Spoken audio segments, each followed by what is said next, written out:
Oh, hello. Didn't expect to see you there, chat. How are you? And welcome to another episode. Garbage. Why do I even try?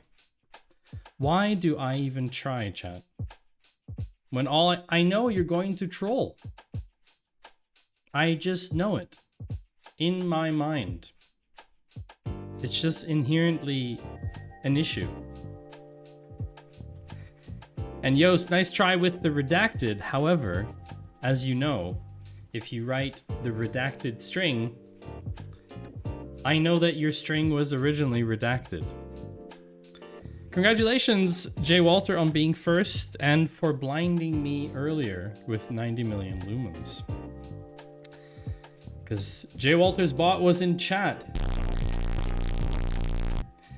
Like, I don't know how long ago, an hour ago, and I was messing around with something, and apparently J. Walter saw that. Also, hi, Steffi. Congratulations, not first again. Doing great. And anyone else who's here? Fafin, Yost. Yes, Yost. All the variations of redacted are not redacted because they do not contain HTML. And I know that because I'm looking at Justin letters in my OBS doc. That's right, I made a custom doc. My ceiling light flashes each time someone writes in your chat. You're joking, J. Walter. Really? Really? Every time someone writes in chat, J. Walter's ceiling light flashes. Everybody write as many messages in chat as you can. Right now. Everybody drop in chat. First of all, everybody drop so we can get drop game going. And then everyone write as many messages as you can so that J. Walter's light explodes. Oh, what's happening? Uh-oh. Woo! I got a little bit nervous there, chat. If you never hear from me again, you know what happened. That's right. We will know. Anyway, hope all of you are doing well today. I have mixed feelings about today, chat. I have very mixed feelings about today. Can I just say redacted over and over again? Yes. You can. Are you scared someone will end stream? No. I'm not sure today was, I don't know. I don't think today was like a particularly good day. Oh, the contrast! My eyes! After the lights out. Oh, that was savage.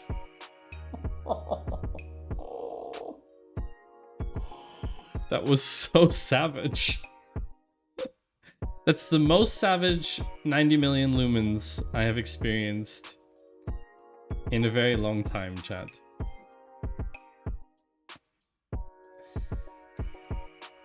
You can never trust chat. That's the problem. You can never trust chat with anything. Bunch of savages. Must be even harder this time of year considering it's also dark out. Well, Steffi, if you or anyone else in chat has been a little bit observant, you may have noticed something different around these parts today. Because I did a thing.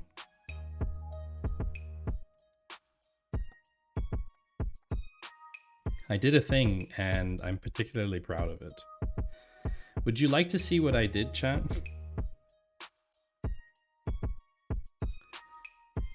You painted your walls.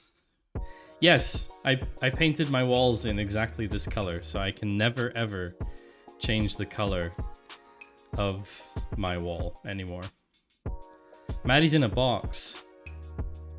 Cause it's Maddie in a box. No. I'm not in a box. Should I show you what I did, chat? I'll show you a photo.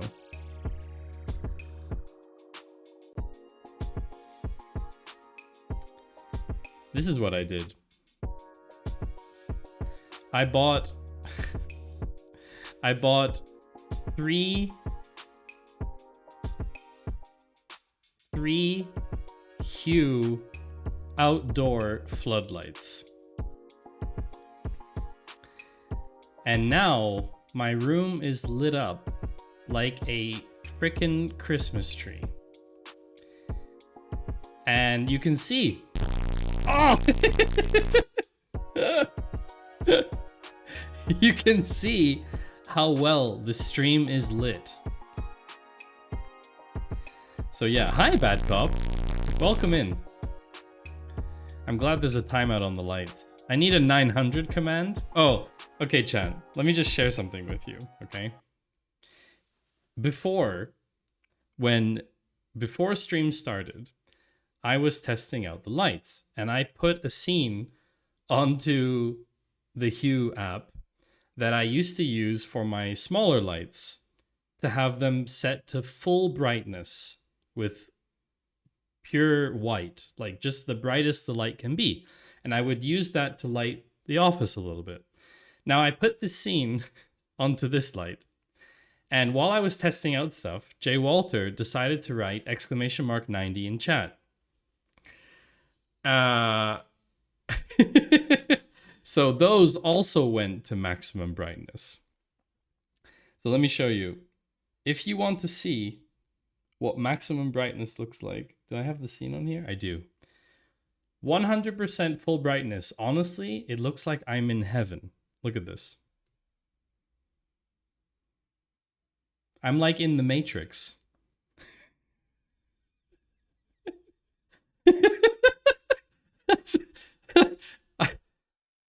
I'm speaking to you because you have a choice to make, chat. You can accept the blue pill and you can go back to your life as it was before and forget about all of this stream and everything that we've done in today. Or you can take the red pill and you can continue down this rabbit hole that is the Data Cafe and join me on a journey to learning about data and tech.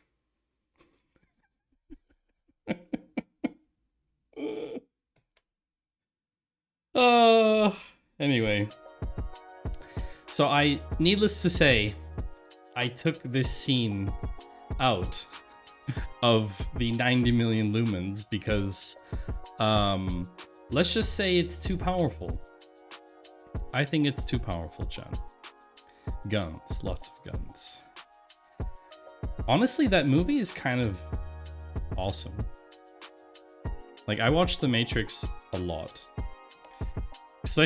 Especially when there's a lights out before. Yeah, that's the thing, because 90 million really flickers the light, so I think that's a bit... Might actually blind me. Great, now I want gummy bears. Sorry. So, new redemption idea, Morpheus. I don't have the glasses for... Oh, wait, do I? Are these actually... No, these are too plasticky. Morpheus's are just... They sit on the nose, huh? They just sit on the nose. Where he puts on the glasses, but they don't have... I used to have Neo's glasses, because I had a coat. And I was Neo once. 1 year. No, I don't have it. But yeah, Morpheus could be a redemption idea. Maybe I could buy the glasses. Though I feel like I'm, from a sort of skin tone point of view, maybe not the right skin color to do Morpheus. Just saying.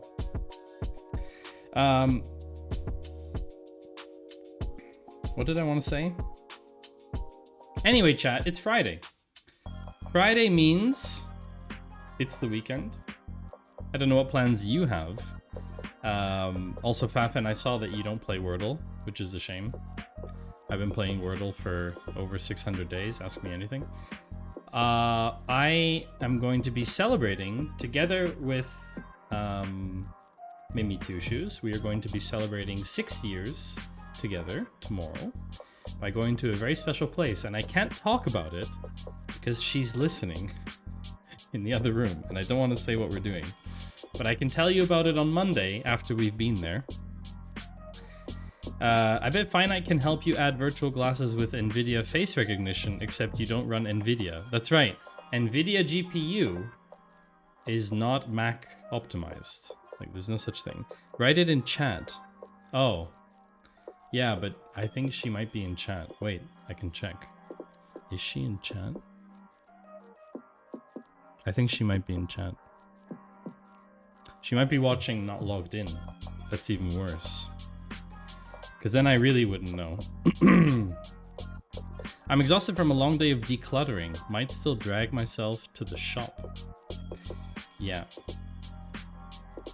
We're going to a place where I'm going to take a lot of photos. So I will be able to show you some cool photos on Monday's stream.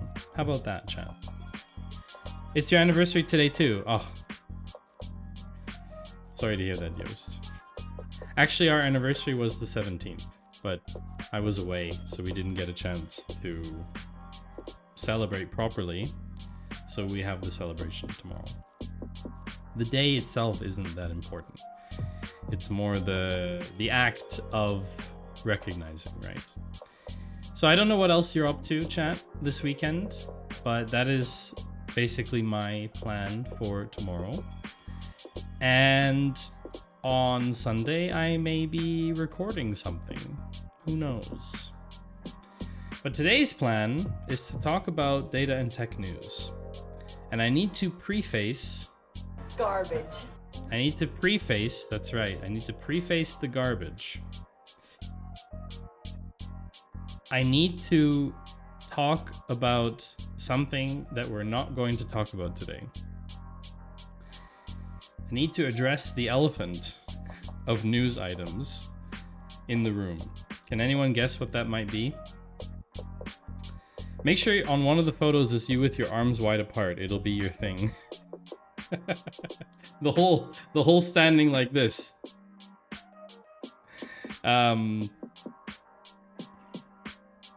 It was this big. Actually, that could be relevant for tomorrow, but you'll only understand that after I've shown you what the photo is about and where we went. But we haven't been there yet, so I don't want to talk about it. Is it OpenAI? Is. Make sure there's an Alphorn on one of the photos. That might be tricky, Steffi, considering where we're going. So Yos is correct. It is the saga of OpenAI. I think that Sam Alt F4, man. Exactly. I think the topic has been done to death by anyone trying to farm a maximum amount of views by talking about drama. Because there is no real news to cover about this topic. It is a series of white male tech bros ousting each other from different positions and tweeting about it. And the reality of the situation is that it doesn't affect most of our day-to-day lives, and it's not worth wasting a breath on when there's so many other important things to talk about. So I will not be talking about OpenAI's drama saga today. We're going to call it the drama saga. And if you do talk about it, if you do talk about it in chat, that's fine. I'm just not going to talk about it on the stream. And anyone who spends an entire stream or multiple streams talking about it is, in my book, a drama farmer. Okay? And I created a hashtag for that on LinkedIn. It's called Trash Trending, where you are just hopping on a train to try and farm views or follows or viewership without actually contributing anything worthwhile to society. And I'm sorry, and if you're doing that, I just really don't have any respect for you. Talk about something more important. really. There's so much other news to cover. There's so many other things going on in the world. We can just leave one company be with all of their drama. It's not a problem. So, with that said, I want to know more about this algorithm that they say scared them. Yeah, for example, talk about the algorithm. We don't have any information about that. So we wait. We don't talk about it, right? We don't have any information about it, so we don't talk about it. We could talk about any number of other things, which we will get to today because it has been a good while since we talked about news on this channel.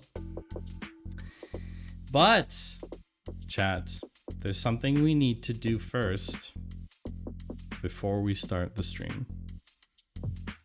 Can anybody help me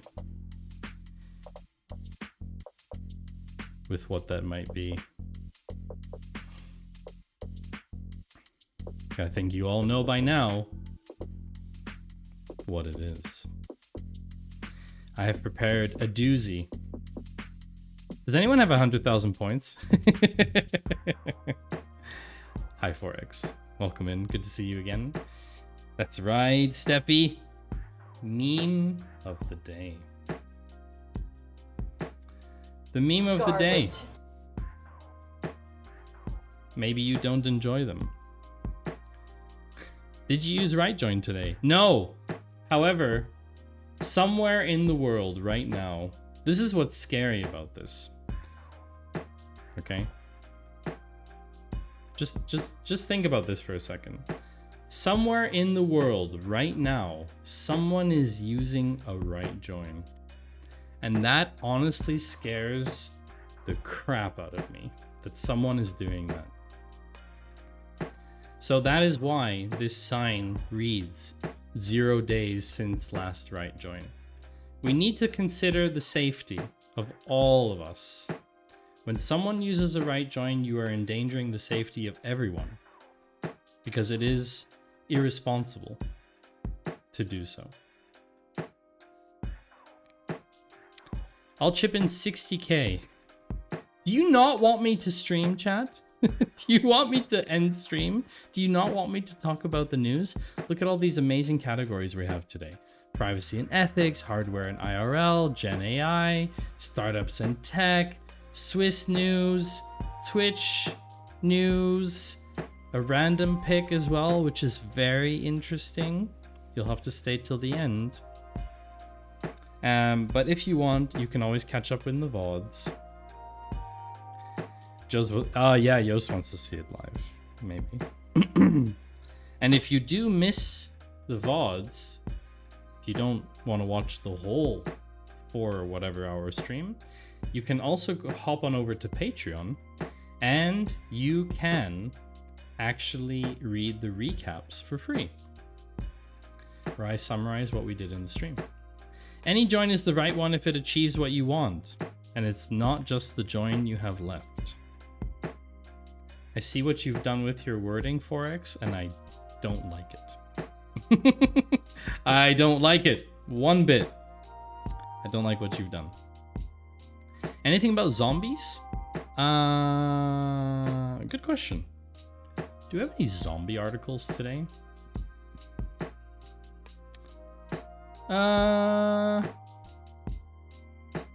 Sort of. Kind of. Maybe. I don't know if it qualifies as a traditional zombie thing. But anyway, let us begin with today's first article.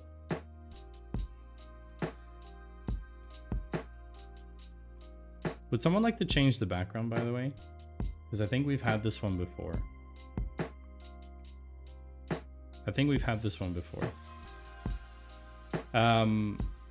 Also, their logo's being chroma keyed.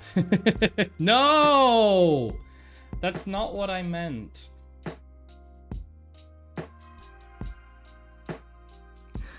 That's not what I meant. In the end, the real right join was the one where we joined our friends for a good time. If only that were true. The end of privacy is a Taylor Swift fan TikTok account armed with facial recognition technology. You know what's great? I can guarantee you that whenever you read about TikTok somewhere, there's a 99% chance it's negative. How about that? Isn't that incredible? It's amazing. It's just the news that keeps on giving. Releasy, hi, hello, welcome in. Good to see you. So, a viral account is using off-the-shelf facial recognition tech to dox random people on the internet for the amusement of millions of viewers. One victim said they felt a bit violated, really. Wow. Wouldn't be a data cafe without negative TikTok press. Yeah. Where are your rolls? I think you did too many dice. Hold on, let me try that again for you. Roll d20, 10. Oh, there we go. There you go. So, unfortunately, the full post is only for members, and it is very long. But I want you to know that there is a TikTok account. This is the thing, right? People say, oh, platforms aren't inherently bad. It's only the people that use the platforms that are bad. You're right. This person using this TikTok account could also be doing the same thing on YouTube, or the same thing on Instagram, or the same thing on Facebook, or Twitch for that matter. They could be doing that too. But the point is that a viral TikTok account, someone who's doing this on TikTok, which has a certain amount of reach to it, is doxing ordinary and otherwise anonymous people on the internet using off-the-shelf facial recognition technology. And that is a outright violation of privacy. In any public space, privacy does not exist anymore. And that's a very frightening prospect, that as you walk out of your house, there is no expectation of privacy anymore, because anyone with a cell phone can dox you. Try the 12-foot ladder. Yeah, I would have done an archive link too, but it's just more details about how it's being done, which is not the focus of my argument. That's why the article isn't in like facial recognition or something. It's why I'm talking about the article from an ethics perspective. It doesn't matter how it's being done in that sense, you know? It's more the fact that it is being done, and that people should know, right? That they film you, crop a photo of your face, and then dox you. I mean, that's, yeah, really just very terrifying for a lot of reasons. This has implications for people who are, for example, hiding from someone that they are being stalked by or being harassed by, right? You don't know the implications of what you're doing. You're just taking advantage of technology. You're using technology to take advantage of somebody else. And I feel like that's illegal in a way. Don't you think, chat? Like, isn't it? And in any case, right, like we have laws that protect us from when people use, whether it's mechanical or technological in nature, using a tool to take advantage of someone else, like scamming someone by writing them an email that looks like it came from one of their friends, right? And this is just a different technology, but it's still fundamentally being used in a nefarious way, which also makes it, in my opinion, illegal. Now, I don't know if that's the case in all jurisdictions, but for me, this is illegal, and it shouldn't be allowed, or it should be punished at least. But anyway, that is what I wanted to talk about there. Speaking of negative things, I don't know if you've heard, but Sony has ended up in the news. This was back in September. Like I said, we haven't had a news article. We haven't had a data cafe stream for a while. But Sony had a cyber attack.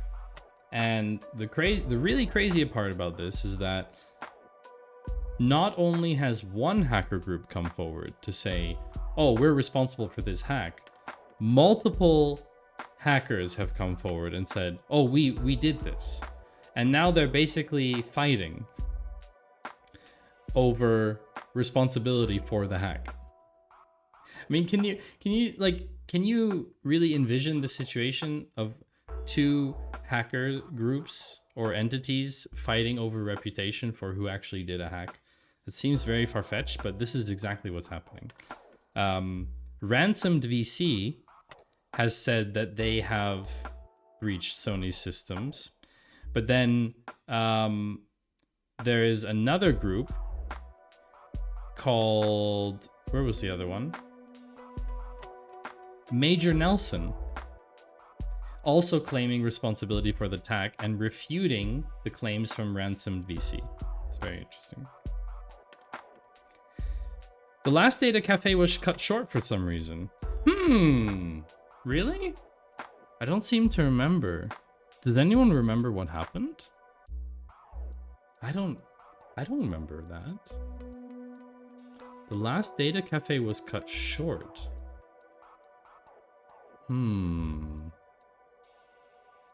What could have been the case there? It's always on a Friday.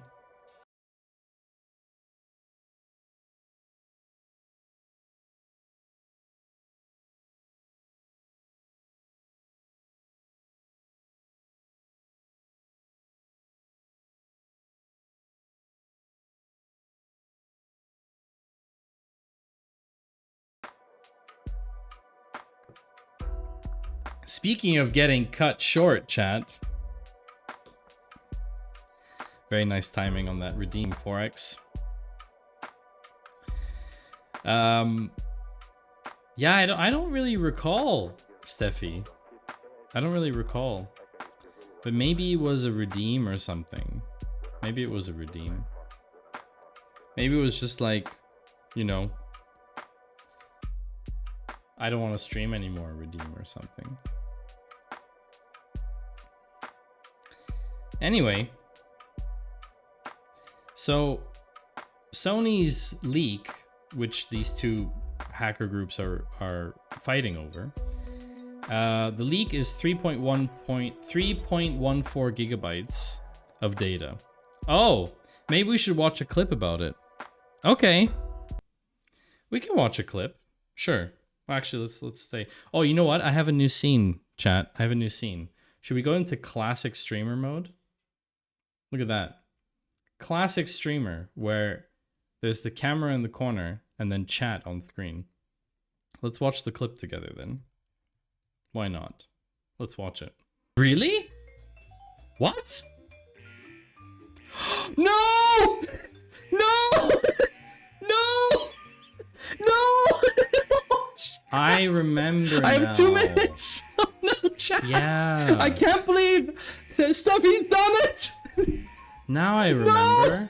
I can't believe it's happening. No. Yeah. That's bringing back memories. I remember that now. True. You redeemed end stream. Thank you for reminding me. I didn't remember exactly what it was. So that was the last Data Cafe. So they lost a pie's worth of data. The panic is real. Yeah, I was panicking a lot. I'll be honest with you, chat. I had 2 minutes to try and find someone to raid. That was very stressful. So a pie's worth of data was leaked. And apparently it's all kinds of nasty stuff in there. They were trying to sell it for 2.5 million. Okay, so apparently there's also PowerPoint presentations in it, Java source code files, Eclipse IDE screenshots, and other assets. So you didn't miss a single stream. Well, that wasn't the last stream, Roy Leezy. You know, we streamed yesterday and Monday, right? So sorry to tell you, but you missed 2 streams. That's definitely gonna go against your it's definitely gonna go against your Garbage. it's definitely gonna go against your user when we do the community awards next year to see who was the most valuable community member this year. But anyway, you journalists believe the ransomware crew for lies. Far too gullible, you should be ashamed. Major Nelson posted on Breach forums, criticizing recent news reports that have attributed the attack as real, without confirmation. Ransomed VC are scammers who are just trying to scam you and chase influence. Enjoy the leak. Sorry, a scammer calling another one a scammer is just the funniest thing ever. That's no, you're a scammer. I scammed them more than you. You're trying to get reputation for the scam when it was mine, you scammer. It's just like so what's really funny is instead of just posting a small sample of the leak, Major Nelson leaked a 2.4 gig compressed archive. Which is like, here, take it for free. I'm the real scammer. Take it for free. Spider-Man pointing at Spider-Man meme. Yes, the no you, yeah. So anyway, I don't know how that resolved actually until now, but very interesting. So we were talking before about TikTok. Of course, if TikTok comes in the news, you know it's a given that we're going to be talking about Meta, because they own Facebook and Instagram, which are fairly big platforms. Meta's new AI assistant has been trained on public Facebook and Instagram posts. So what I expect from this AI assistant being trained on public posts is, check out my amazing sports car that I just bought, which is in reality just a rental that they just did for the Instagram post. Or older people writing on each other's walls on Facebook to ask them questions. Or maybe it's trained on the Facebook poke, you know? Does anyone remember that? Do you remember that you could poke people on Facebook? Can you imagine if Twitch introduced... Oh no. Chat. I've had a terrible idea. I've had a very terrible idea, and I don't think this is a good idea, chat. But I'm gonna tell you about it anyway. Let's bring back the Facebook poke for Twitch. Let's make a product called Twitch Poke, where you can literally just poke someone else on Twitch. Anybody. Just sends them a poke. I don't know how it's gonna send it to them yet, but maybe I can talk to someone at Twitch and get like an API endpoint or something. And then you can literally just poke someone. Would that be something you would use? Oh, 4x poked me. Oh, I've been poked twice. Thank you, 4x.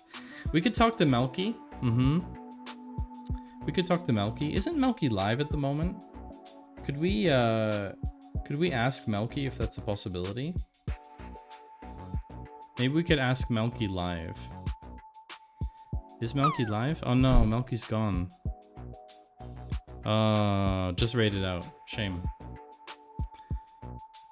Yeah, could we get a /poke for chat? That would be really cool. Wouldn't that be cool? I think that would be great. Maybe I'll put it into Twitch's user voice.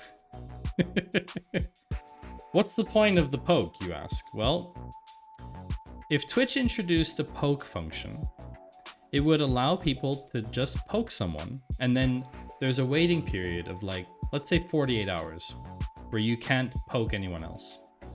Or you can't poke the same person. Or no, you only get one poke every X hours, for example. And then you know, it's like, hey,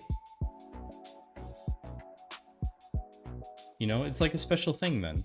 Could be interesting.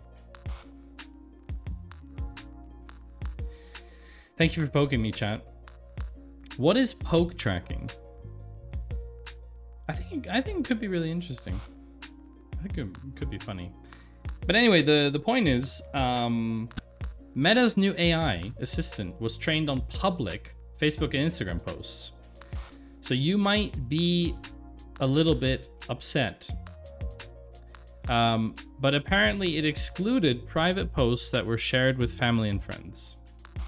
So if you posted something that was truly set to public and not like friends or circle or whatever that's called.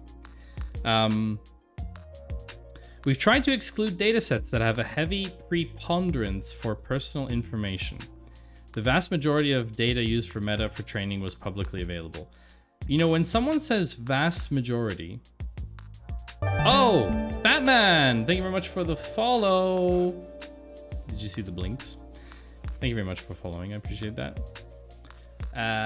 When someone says the vast majority of data was publicly available, doesn't that mean some of it was not?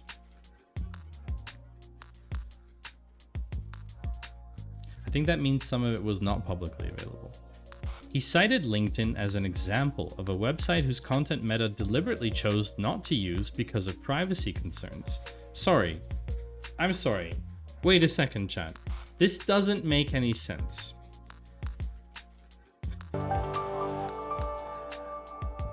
Hi, Finite. 28 months. That is a big number. Welcome in, Finite. Finite, you know, your name is already on here. Oh, yeah.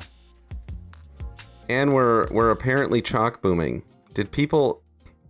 I'm going to return your channel points. We'll play chalk boom in a moment. Hi, Finite. So your name is already on the mask of subscription. Because I joined 2 months together because I didn't stream for very long. But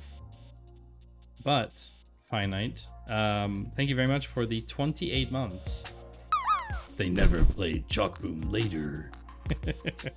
Thank you very much for the support, Finite. I really appreciate that. Finite is an incredible person, building awesome OBS plugins and really cool stuff. Batman, yes sir, will I be a good data scientist watching your educational streams? I can't promise that you will be a good data scientist, but I can promise you that you will learn something. How about that, Batman? I can promise you will learn something. So this sentence here concerns me.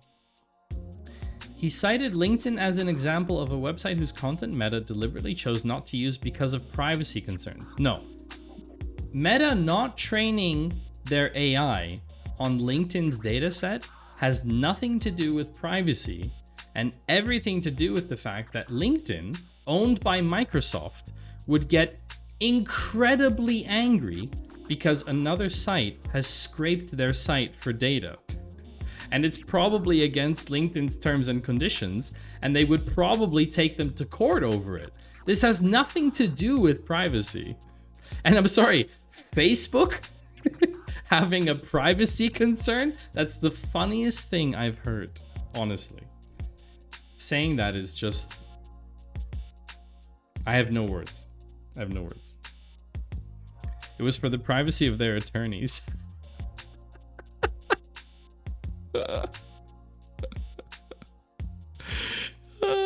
Yeah, it was for the privacy of their lawyers.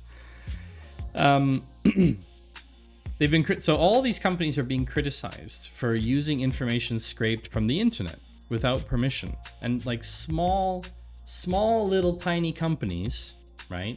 Like some of the companies that some of us might work for are not in a position to go and challenge Google in court, right? It's too much of a problem. for us to do that. But big companies like Microsoft and Google, they can absolutely deck it out in court, and they totally would. So Google and Facebook and all these companies, they have no qualms about crawling the internet and using all of this openly available data, except they just exclude the really big companies, and they're like, oh yeah, let's not anger them, let's not make them upset. The biggest lie is good to get rid of in the title. The biggest lie is good to get rid of in the title.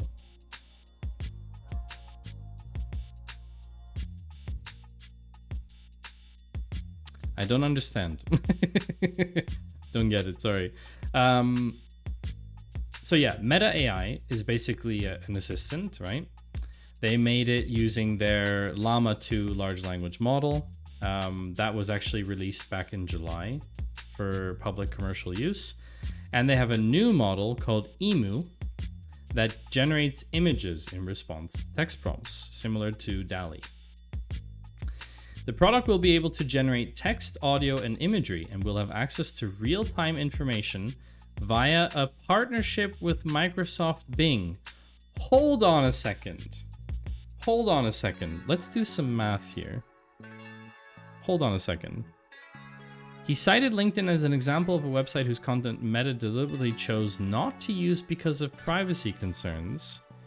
The product will be able to generate partnership with Bing. Let's do some quick math here, chat. So you've got Bing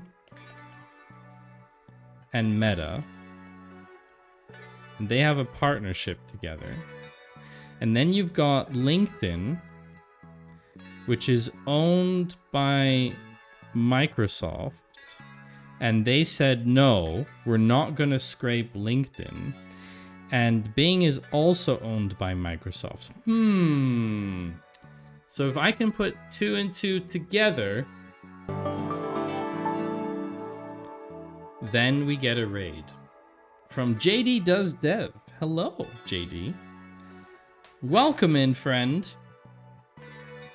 It is very good to see you again. If we put 2 and 2 together, I get a raid. DB from the Rose. No. How has your clip hygiene been? Event listeners. So it's listening for events. Here. What have you been up to, JD? That's what event listeners do. An event listener listens for events? No. No way. Hi, Cypher Enigma. Welcome back to the stream. Good to see you again. You know, JD, your go live notification has me chuckling a lot. But I think you could probably update it. JD's go live notification is I washed myself with dog shampoo and now I can't stop calling myself a good boy.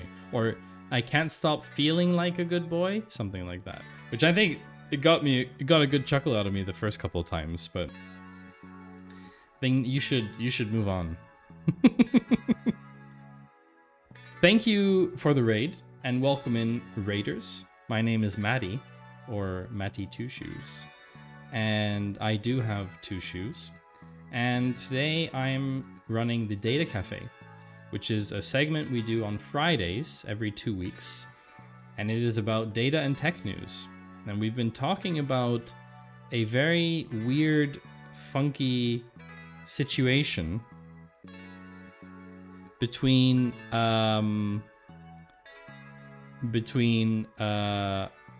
Meta and Microsoft. So let me dig into this again, okay? Meta has a new AI assistant that they trained on public garbage. I accidentally used Maddie's shampoo and I can't stop feeling like a rude boy. Isn't that Rihanna's song? Da-na-na-da-da, I'm a rude boy. Something like that. I don't know how to sing. Anyway, Meta has this new AI assistant, right? And they trained it on public and public Facebook and Instagram posts. And they're like, oh, we didn't want to train it on LinkedIn data because that's too... We're concerned for privacy, right? And then a little bit further down in the article, it talks about how they have a partnership for this with Bing. And what I drew here is basically, well, if you do the math, you can kind of see, okay, Bing and Meta have a partnership. Interesting. But Meta's like, oh, no, we don't want to use data from LinkedIn. LinkedIn is owned by Microsoft and Bing is owned by Microsoft. So is that a coincidence? I don't think so. I don't think that's a coincidence. Anyway, so the idea is that this Meta AI assistant thing is for all kinds of use cases. I mean, it's an assistant, right? I don't really know what you could use it for. Has anyone tried it? I don't really use Facebook or Instagram, but has anyone tried this? It came out like a couple months back. Professional courtesy among data thieves. Yeah, Cypher, that's a good one. Professional courtesy. Oh look, we'll go into classic stream mode. JD does on Facebook. I mistook dog shampoo for my own and now my hair is fetching all the neighborhood's attention. OpenAI didn't really... It's a bit disappointing. So yeah, as usual, we keep talking about very interesting articles here. Let's move on to another attack. So we talked about an attack before at Sony, where two hacking groups were competing for reputation, saying they both did the hack. This one is even funnier because Motel 1, which is a, well, as you may guess, a hotel group, or motel group, I should say, they were targeted by ransomware actors who managed to steal customer data. They stole the details of 150 credit cards. This company has 25,000 rooms. Okay? The attackers stole 150 credit cards. I mean, that's basically nothing. I mean, don't get me wrong, it's still bad, but it's not exactly a successful attack. You know what I mean? There's an imposter on YouTube. Must go tell Maddie on Twitch. No. Is there? Who's the imposter? Hi, T. Jason. Dive into the stream of laughter. We're going live, so get hooked and let the fun reel you in. Don't be salty. Just grab your virtual tackle box and join the fantastic adventure. Why is it fishing themed? Why is it fish themed? That's so like... Why does OpenAI go straight for fish puns? It's a bit strange. Anyway, so they say that because they have such extensive security measures, they limited the impact of this. They limited the impact of this attack. So I don't know, how did they get 150 credit cards? Like, how did they do this? Like, did they just steal an Excel file on a desktop or something? I don't really know. Give me a funny Twitch go live notification with puns. Get ready to raffle because it's time to Twitch a lot of fun. Don't be a bored. Join me as I go live and let puntastic gaming begin. That is horrible. Hashtag let's do some pixel damage. Is that a real hashtag? I have to know. Has someone ever used that before? No one has ever used this hashtag. No one has ever used the hashtag let's do some pixel damage before. I wonder why that is. That's so strange. I would have thought that's a natural hashtag that people come up with when they're gaming.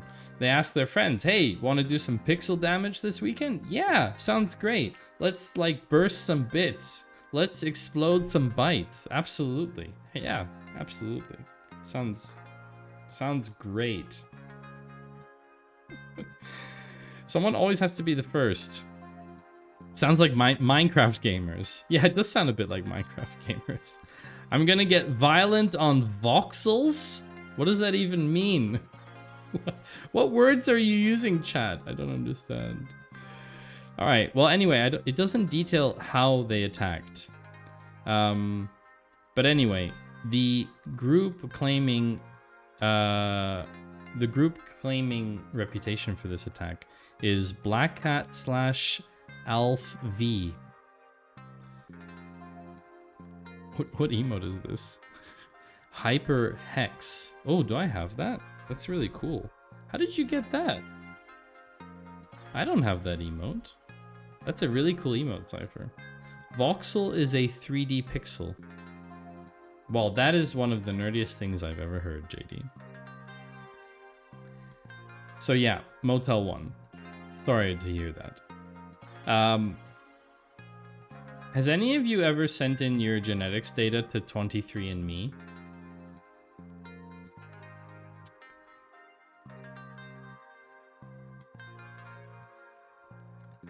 Because I've got news for you.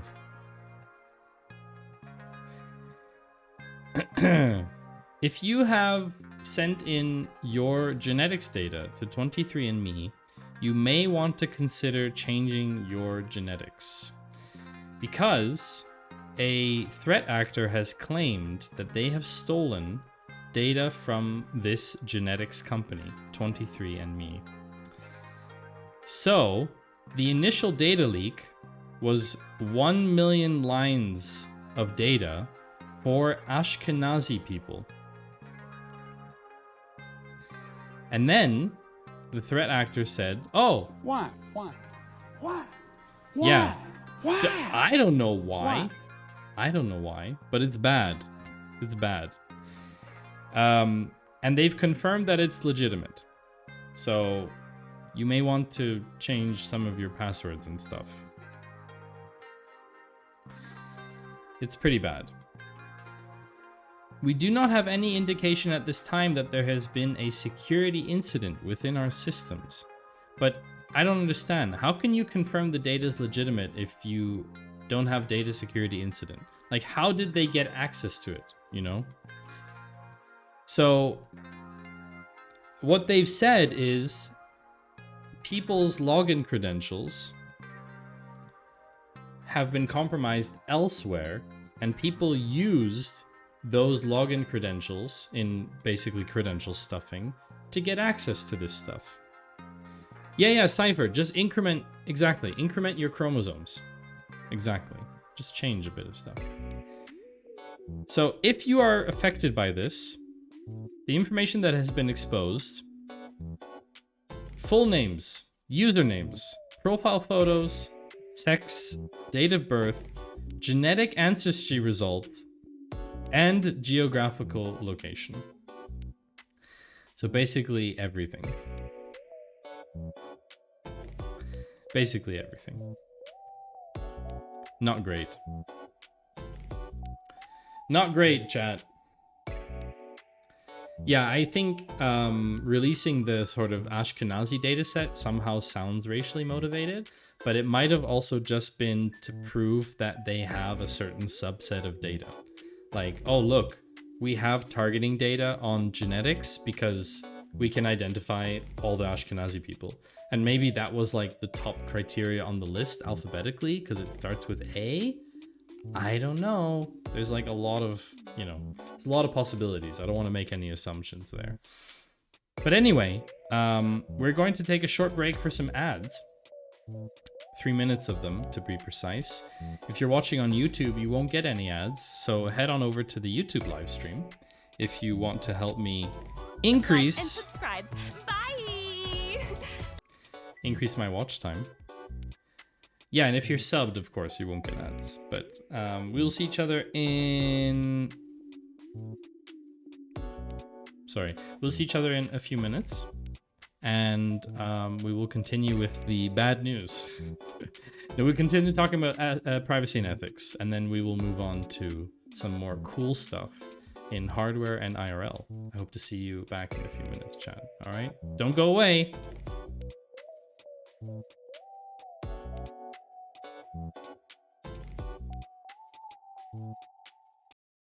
Didn't see that coming. Thank you very much, whoever that was.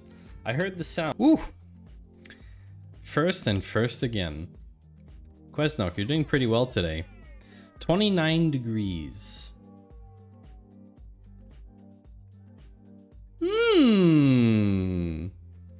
I'm very pleased with how that turned out.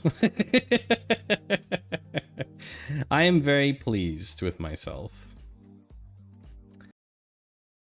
Thank you very much for joining the live. If you need an audio cue to let us know that we're back live and not just listening to clips playing, your audio cue today is, "Oh yeah." And that should be distinct enough to let you know that we're back online. Jerry, what are you doing? What are you doing? Are you excited to be in the toilet? What's going on? Ben is over in the hutch, right? Ben's in the hutch. Oh, holy moly, that's zoomies. We have some serious zoomies happening. He's so excited. Maybe because he knows it's my birthday.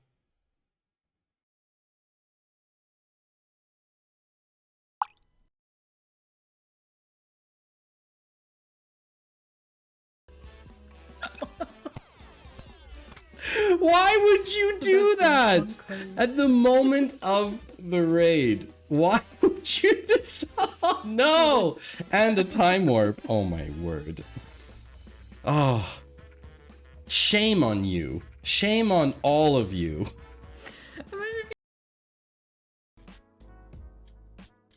Divided by 0 to 600 trips. Oh. Karen is beatboxing for us.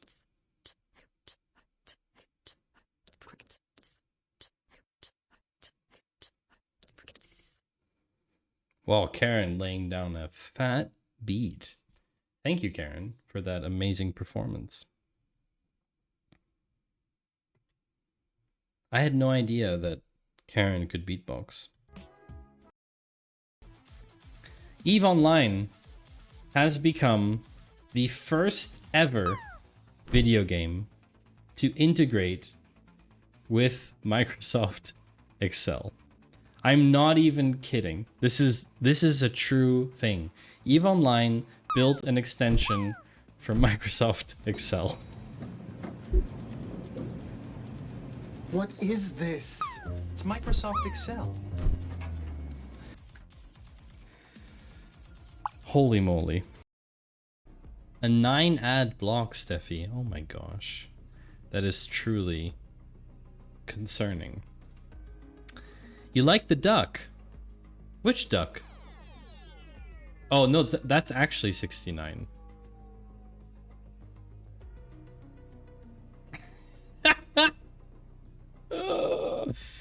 Disturbing! Only slightly disturbing. Ordered the test results are in. Let's print them out.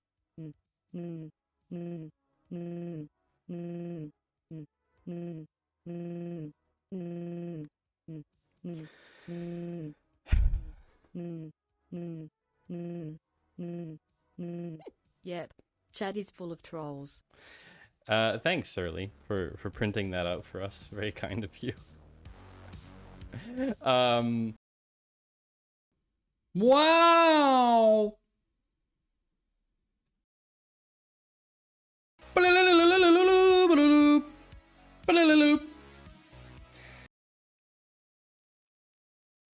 Hello and welcome back.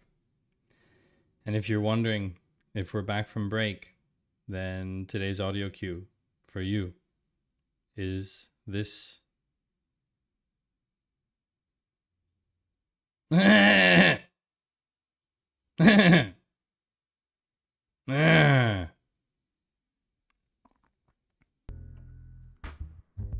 Welcome back, everybody. Yes, if you want more of those, head over to my YouTube channel and you will find the latest video on the channel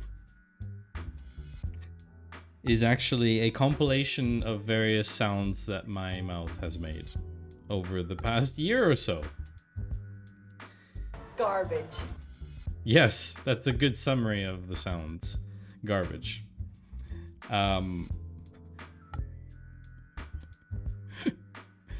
I don't really know why I made that video. I was kind of bored last week at one point and just had the idea to do it. I downloaded all the clips, smashed them together, and then basically released it. Took me about all of 10 minutes to do. So I hope you enjoy it. I'm not saying it's a good video, but it is a video.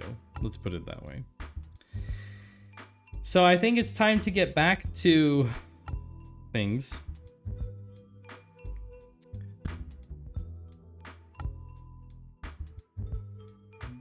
Has anybody here heard of Nightshade?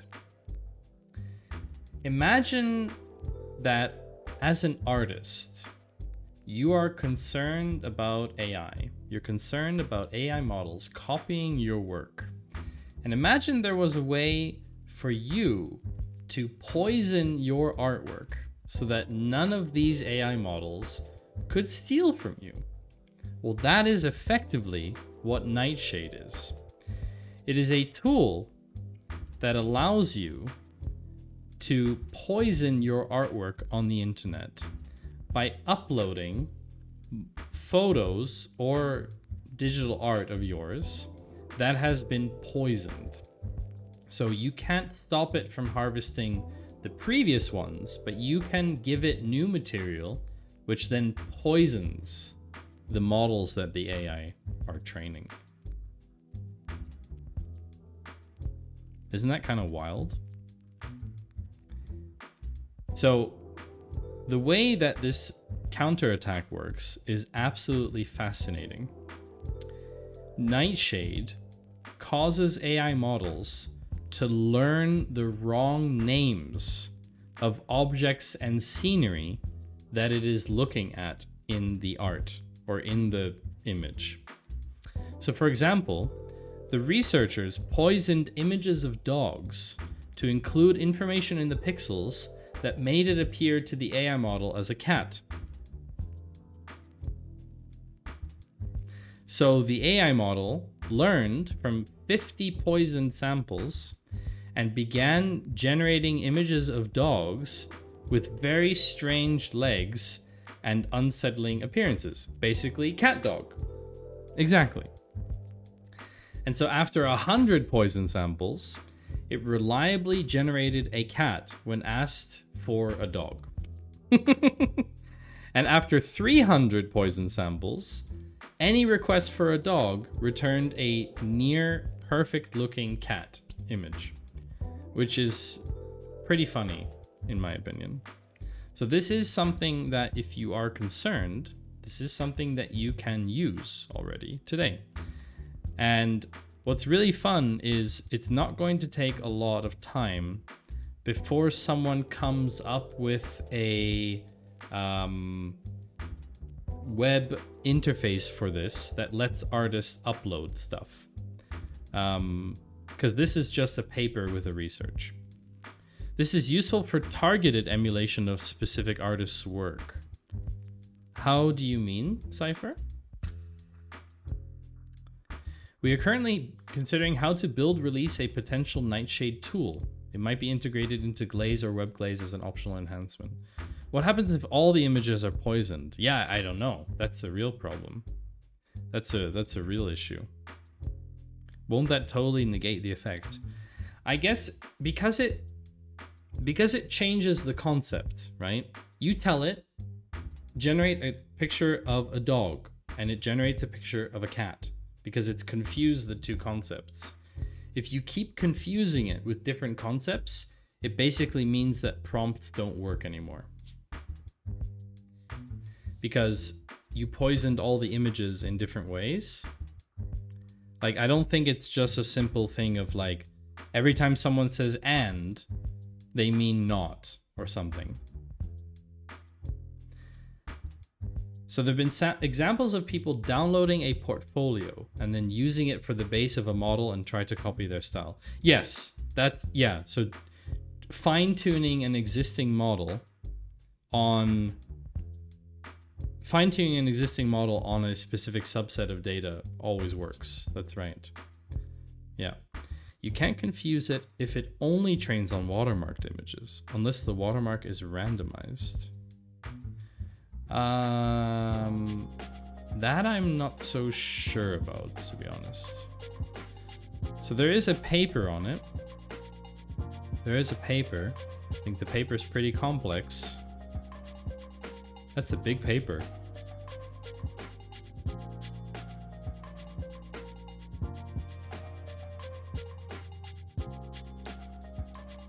Let's summarize this quickly.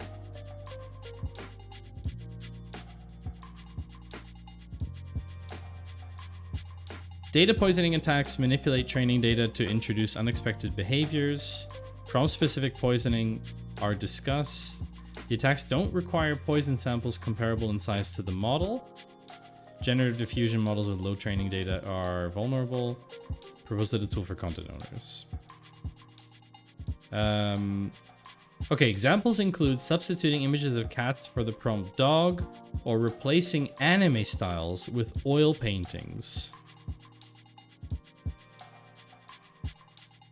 So it basically targets specific keywords in prompts and exploits the sparsity of training samples associated with certain concepts. So if you were an artist that made specifically, I don't know. If you were an artist that made specifically things like anime style, modern, I don't know, some specific art style, I think it would be more effective then. I don't know. It's a good question. Not really sure. Anyway,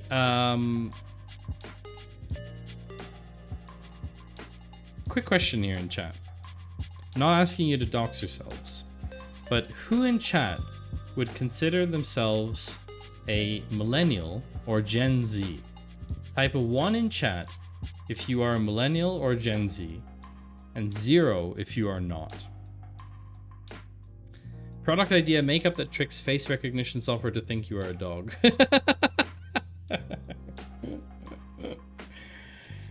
Okay, so Panda. Hi, Panda, by the way. Panda is a millennial or Gen Z. I am also a millennial, not Gen Z. But I consider myself part of a millennial group.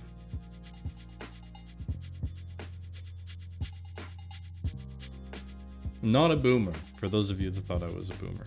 I think some of you in chat probably thought I was a boomer.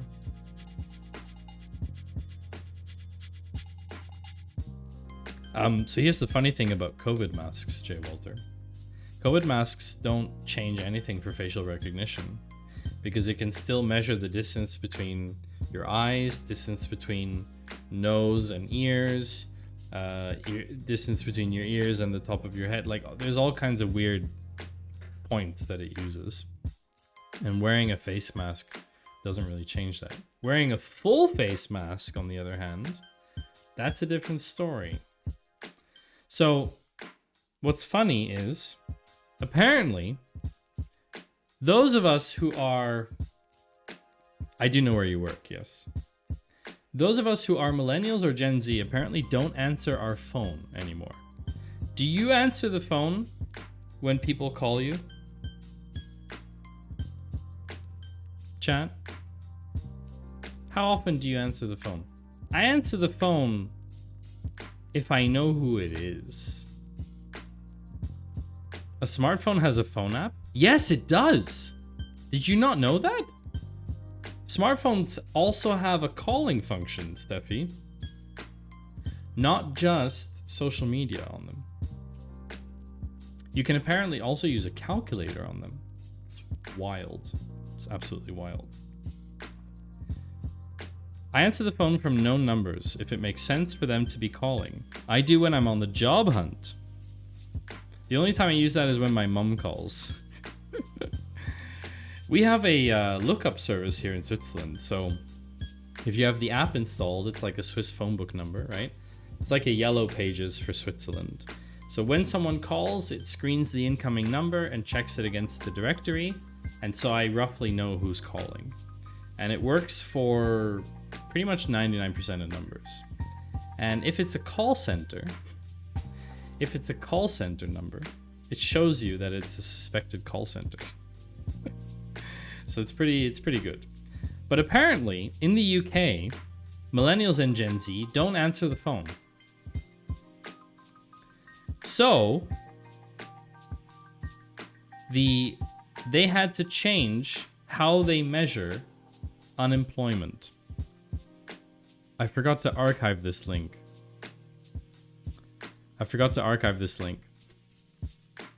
One second, chat. You won't see me doing something now.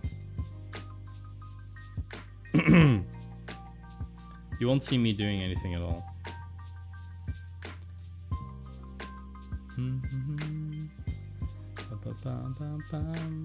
Oh, this one hasn't been archived yet. October 25th? It's like a month old. Definitely not getting a 12-foot ladder from the basement. No. I see you looking in the direction of the monitor light. No. What? No. What? No. What are you talking about?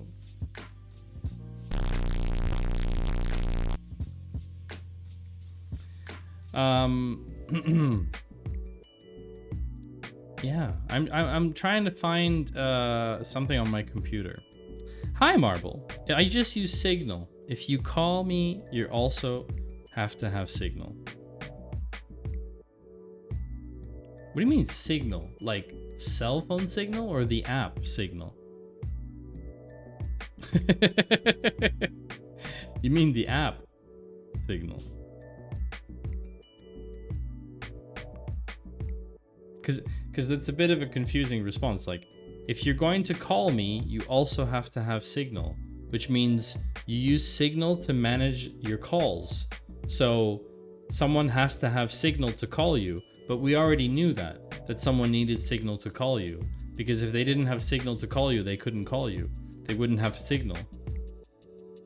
Yeah, exactly. They need to have phone signal to call you. But what you're saying is they also need to have app Signal, the app Signal, besides having phone signal to call you on Signal. Interesting. So you're sending that signal to others proactively? Did anyone count how many times I said Signal?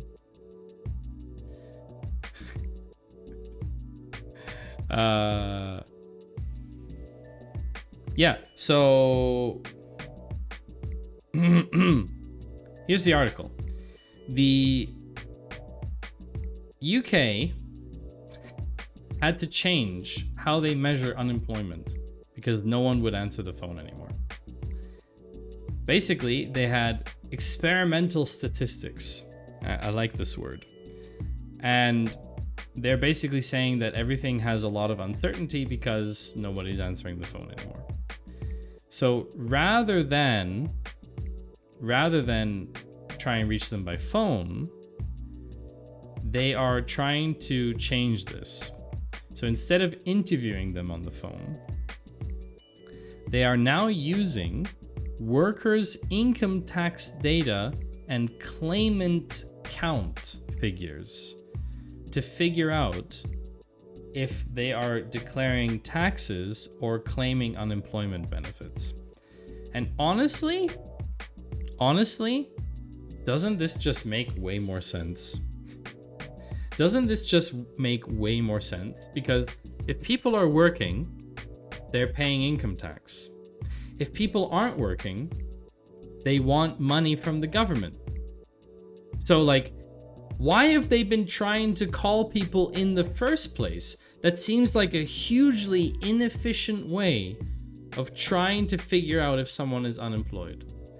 What if you're an unemployed church? That is a bit of an edge case. That's a bit of an edge case. So you're the UK and you say, instead of using the data we have, let's call everybody.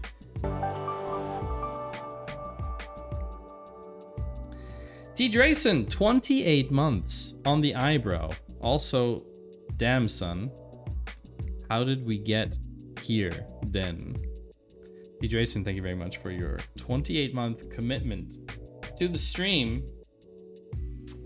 For you, I will change the color again. On the eyebrow. So you want the other eyebrow. This one. I assume in pink, because you're that kind of person. You know? This pink. No, that's not pink pink. You want more pink pink. More pink pink. More pink pink. This pink. So, yeah. The UK has some weird statistics practices. So we're gonna do... Why am I blurred?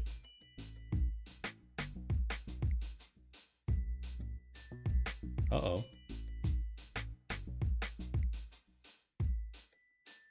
That's interesting.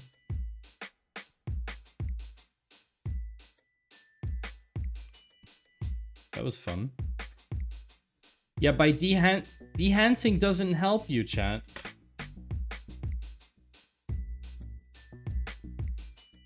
It's a different technology.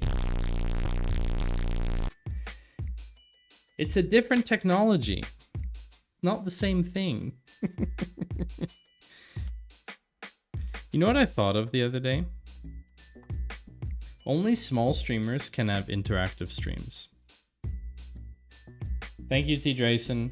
Garbage. Only small streamers can have interactive streams. Every single streamer. Why? Every single streamer wants to have a really interactive stream. But if you have the interactions, then it means that you have disruption to the stream. And you're right, Panda, you can just place all the disruptions behind paywalls. But then, honestly, like, sorry, you're making people pay to entertain themselves. Isn't that a bit weird? Like, isn't that a bit strange? Don't you feel dirty? Wouldn't you feel dirty doing that? I would feel dirty asking you to pay for something that doesn't give you any value. That's the point.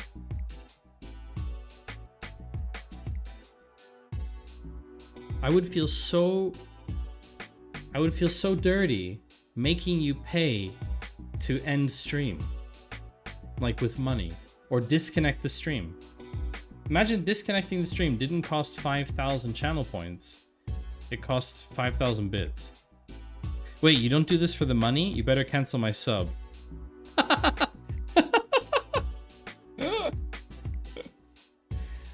What do you mean, Marble? You don't know about it. What do you mean? It feels dirty. It feels dirty.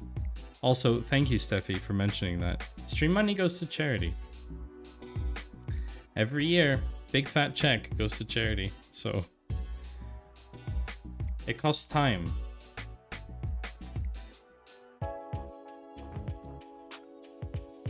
I don't know. It just seems funky. Oh, I leaned back because I knew what you were doing.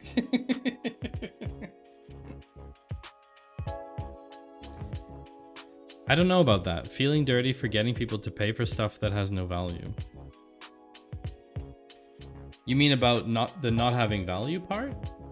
Or about the feeling dirty Another part? powerful reason for insisting on Intel. Because like I Inside. understand, okay? I understand. Garbage. When you become bigger, then when you become bigger as a streamer, right? This person here, you're trying to get attention from them. That's right, Forex. The main currency is attention. You want this person to pay attention to you in chat. What you're doing. Either in chat or sending money with a message or whatever. You want someone to do something that gives you attention. But why should you have to pay money for my attention? It doesn't make any sense to me. It just simply doesn't make sense that you should have to pay. Why? You know, okay, I had an idea. I have to run something by you, chat.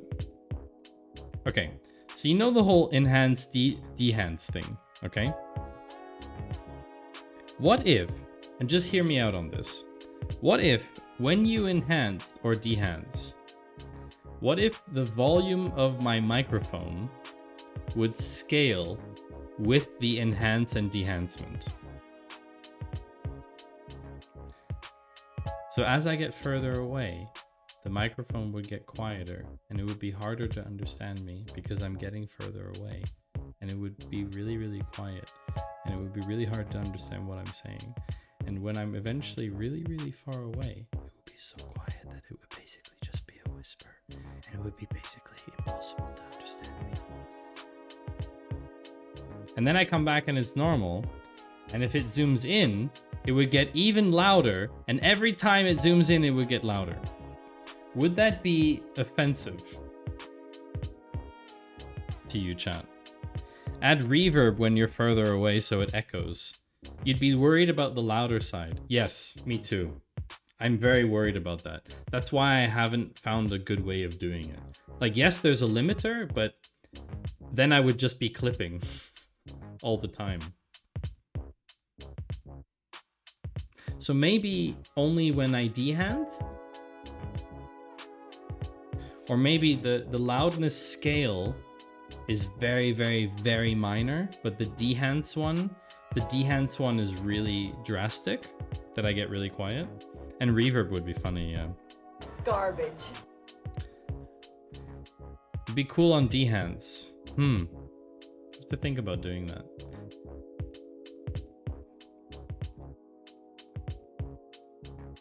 So yeah, question. Do you charge for consultations because that's paying for your attention? When I have a consult that I charge for, which is not all the time, by the way, when I have a consult that I charge for, I expect the person to have actual takeaways from that session. It's either based on tactics or based on deliverables that we have talked about. Is there a mute redemption? No. That's too powerful. That is simply too powerful. Okay, you know what? Pay to mute. I could see doing pay to mute. But that's... I don't know if that's controversial or not. But I don't want to give anyone control over muting the microphone, because that seems very... That seems...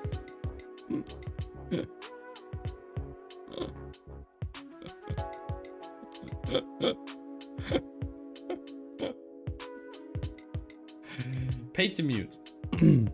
If you get closer to the camera, sound should become more directional. So in an ideal world, that way it would work is it would shift the audio more towards the channel that your mouth is closer to. So if your mouth is on the left side of the screen, it increases the channel audio while decreasing right. Oh. Oh. So if I'm here, I see what you mean, Panda. So if we're this close and I'm more to this side, you should hear more on the left. And if I hear more on this side, it should be more on the right. So the thing is that the audio from this microphone is not stereo, it's mono. So I cannot do that, really. However, I will be getting a new microphone quite soon. I will be getting rid of this. I will be getting rid of this microphone and replacing it with a shotgun microphone. You can send the mono to, oh, I see what you mean. Send the mono to one of the yeah. I'd have to look at how to do that. I'd have to look into how to do that. That's true. You can send mono to 2 channels. Yeah. Yeah. I think that would be very awkward though. Like when I did a survey, Panda, I did a survey a while back asking people if they wanted directional audio on the stream in general. And everybody said, please don't do it. It reminds me of an ASMR streamer. Please don't do it. So I said, fine, we won't do it. But maybe as part of the redeem, maybe. Okay, maybe. So anyway, that was the article about, coming back to the topic at hand. That was the topic about millennials and Gen Z unemployment rates. So the reason why this is in ethics and privacy is because this is actually like a win. So you stop bothering people to ask them questions and instead pull it from data that you already have. Fantastic. Redemptions for DSP effects. I could dig it. Radio voice, modifying formant, all that good stuff. So Marble, we do have redemptions for that. We do have redemption for GDPR mode activated. This one, for example. I don't know if you've seen that. But this one does some weird stuff to me. In an attempt to mask my identity. A lot of people don't use it anymore, which is strange. Maybe people don't want to waste their points or something. We also have, what else do we have? Oh, those aren't active at the moment. You're right. They aren't active. They could be. I could reactivate them. You say muting gives you too much power, but you give the people power to put you in a bunny suit. Well, yeah, because you don't control what you hear or don't. It'd be really funny if it put your OASI number at the top of the camera when it went into GDPR mode.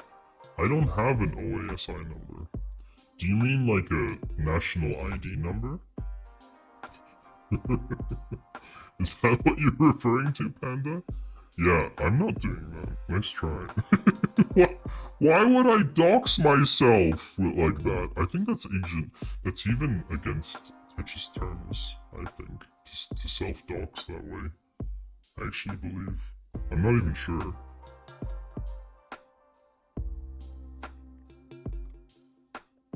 Aha, it doesn't need to be real. Yeah, but how would people know it's that, then? How would they know? I don't know if they would know. Anyway, huge win. So there were 2 major AI updates when I wasn't streaming for a month. On the same day, actually. Nice, high contrast mode. This is really cool. I just googled what's the Swiss equivalent of an SSN.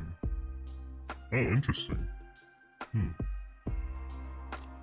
So the first thing was,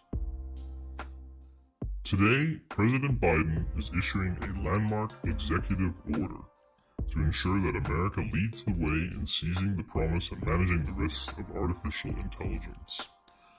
So this is a executive order on safe, secure, and trustworthy artificial intelligence. Basically, an executive order that says there are new standards for AI and safety. So the developers of the most powerful AI systems have to share safety test results with the government.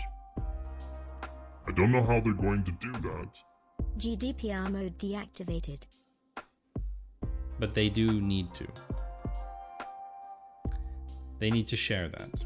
Second, the National Institute of Standards and Technology is going to develop standards, tools, and tests for AI safety, security, and trustworthiness. The third thing is that they are going to protect themselves against the risk of AI creating dangerous biological materials, which, let's be honest, that's a bit frightening. There's going to be protection from AI-enabled fraud and deception by having best practices for detecting AI-generated content. So, for example, I see a lot of YouTube deepfake ad videos. There goes my AI-generated fart concept. No problem. I see. So NIST is going to make spyware. I mean tests that they can embed in all the AI systems. Yes. The government is going to creep on the AI companies, definitely. I don't know how they will do this, but they want to have content authentication and watermarking to clearly label AI generated content. I just don't see this working in practice. Honestly, there's going to be a cybersecurity program to develop tools to find and fix vulnerabilities, which this sounds to me, honestly, this particular thing sounds like the beginning of Skynet. This sounds like the beginning of Skynet. Oh, let's build an advanced cybersecurity program where we get some AIs to find and fix vulnerabilities in our most critical software, including our nuclear launch arsenal. Yes, you give the AI access to software that can launch nuclear weapons. That sounds like the plot to Terminator. It literally sounds like the plot to Terminator to me. So yes, the software network will become ultra secure from us. We won't be able to access it anymore because we are the biggest threat. Spoiler, humans are the biggest threat to the human race. Didn't they already revamp the nuclear stuff a few years ago? I have no idea. There's this national security memorandum. I don't really understand this document. It's some kind of document that says don't use AI in a bad way or something. And then there's a whole privacy thing. So there's a whole privacy thing about privacy preserving techniques, which I don't really understand. Like, they want to preserve the privacy of the training data, but still let it train against public data. Maybe, I don't know. They want to develop more cryptographic tools to help protect people. There's a lot of stuff in here. Ultimately, I think this is a very clear political thing, in my opinion. I think it's like a big political thing. I don't think it really, in practice, I don't think it really means a lot. Up until 2016 or something, nuke systems were running on systems that used floppy disks. Yeah, because it was considered secure, right? Basically. Wrong language, Forex. Sorry. I know you copy pasted, but or not, but on the same day as this executive order came out from Biden, there was also Hiroshima, the so-called Hiroshima Process International Code of Conduct for Advanced AI, that came out from the European Commission. No need to stress, the US is all about nukes on a 5.25-inch floppy drive, and they often can't close the bunker doors anymore.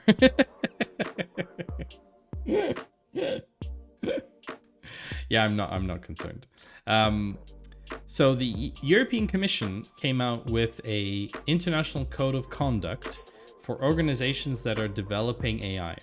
Do you really think that companies in Europe are going to read the International Code of Conduct for Organizations Developing Advanced AI Systems, which, by the way, if you download this document, you will see is an 8-page paper about what you should be doing or not be doing developing AI systems. I 100% firmly believe that every single country in the European Union is going to download this document today and read it.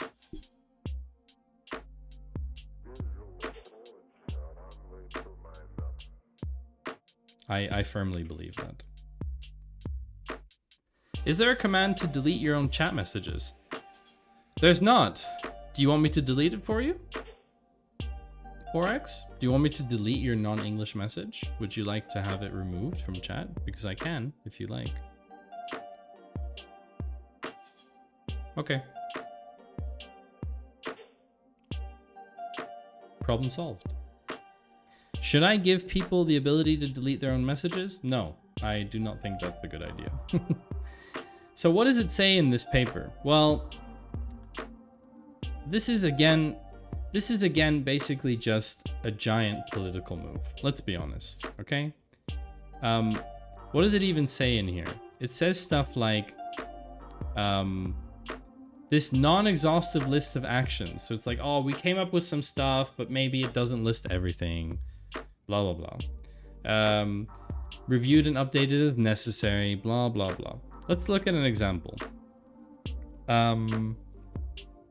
Appropriate measures through the development of AI systems, including prior to and throughout their development, deployment, and placement on the market to identify, evaluate, and mitigate risks across the AI lifecycle. For example, risks from models of making copies of themselves or self-replicating or training other models. Okay, that's a risk. And they say that you could try to limit, so for example, capacities of a model system and significant limitations in performance that have implications for the domains of appropriate use. I mean, this is all super high level, strategic, generic stuff, right? Really, really generic. I don't think there are practical tips in here for AI developers, which is not unexpected, of course, but I really question the value of such a paper. I'm not saying that these people don't do good work. I'm not saying that it isn't important to talk about these things, but I really, really question how much money flew into, like, how much money was dedicated to drafting this document. And would that money not have better been used to craft some kind of technical tool from the European Commission to evaluate models? For example.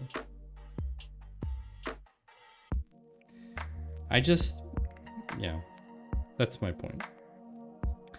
So we have gotten to the second section of our stream today, and I would like to give you a small warning, because the next two articles that we are going to look at, involve collisions, car collisions, and there's nothing graphic. But I just want to give you a short warning because we're discussing some traumatic stuff that might be triggering for some people. If you've been in a car accident before, if you've been hit by a car, whatever, it might be a bit traumatic for you. So I just want to put that out there, and I want you to know that the next two articles are about that. And yeah, it is a little bit upsetting also, I think, for some of us anyway, who haven't been personally necessarily in an accident or collision, but know someone who has, for example.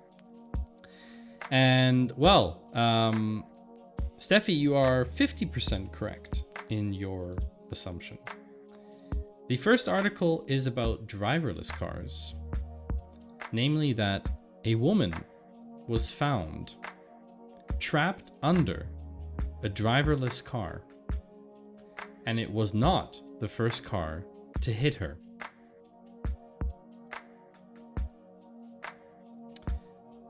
Which is weird. I'll tell you about this.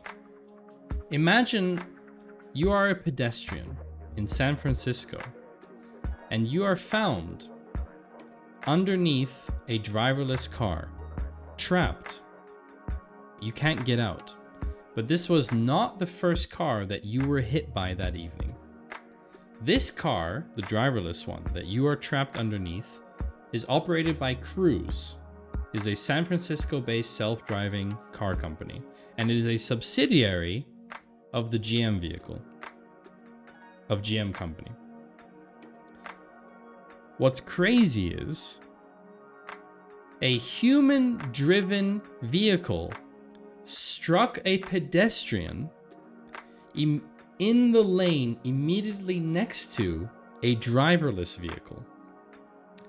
The initial impact was severe and it launched the pedestrian directly in front of the driverless car.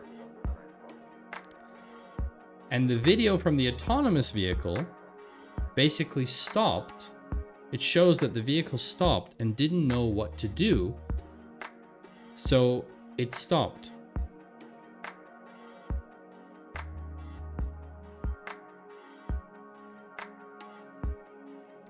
When the pedestrian was hit by the green car, she landed on the hood of the car, flipped over the roof, and rolled off the right side of the car.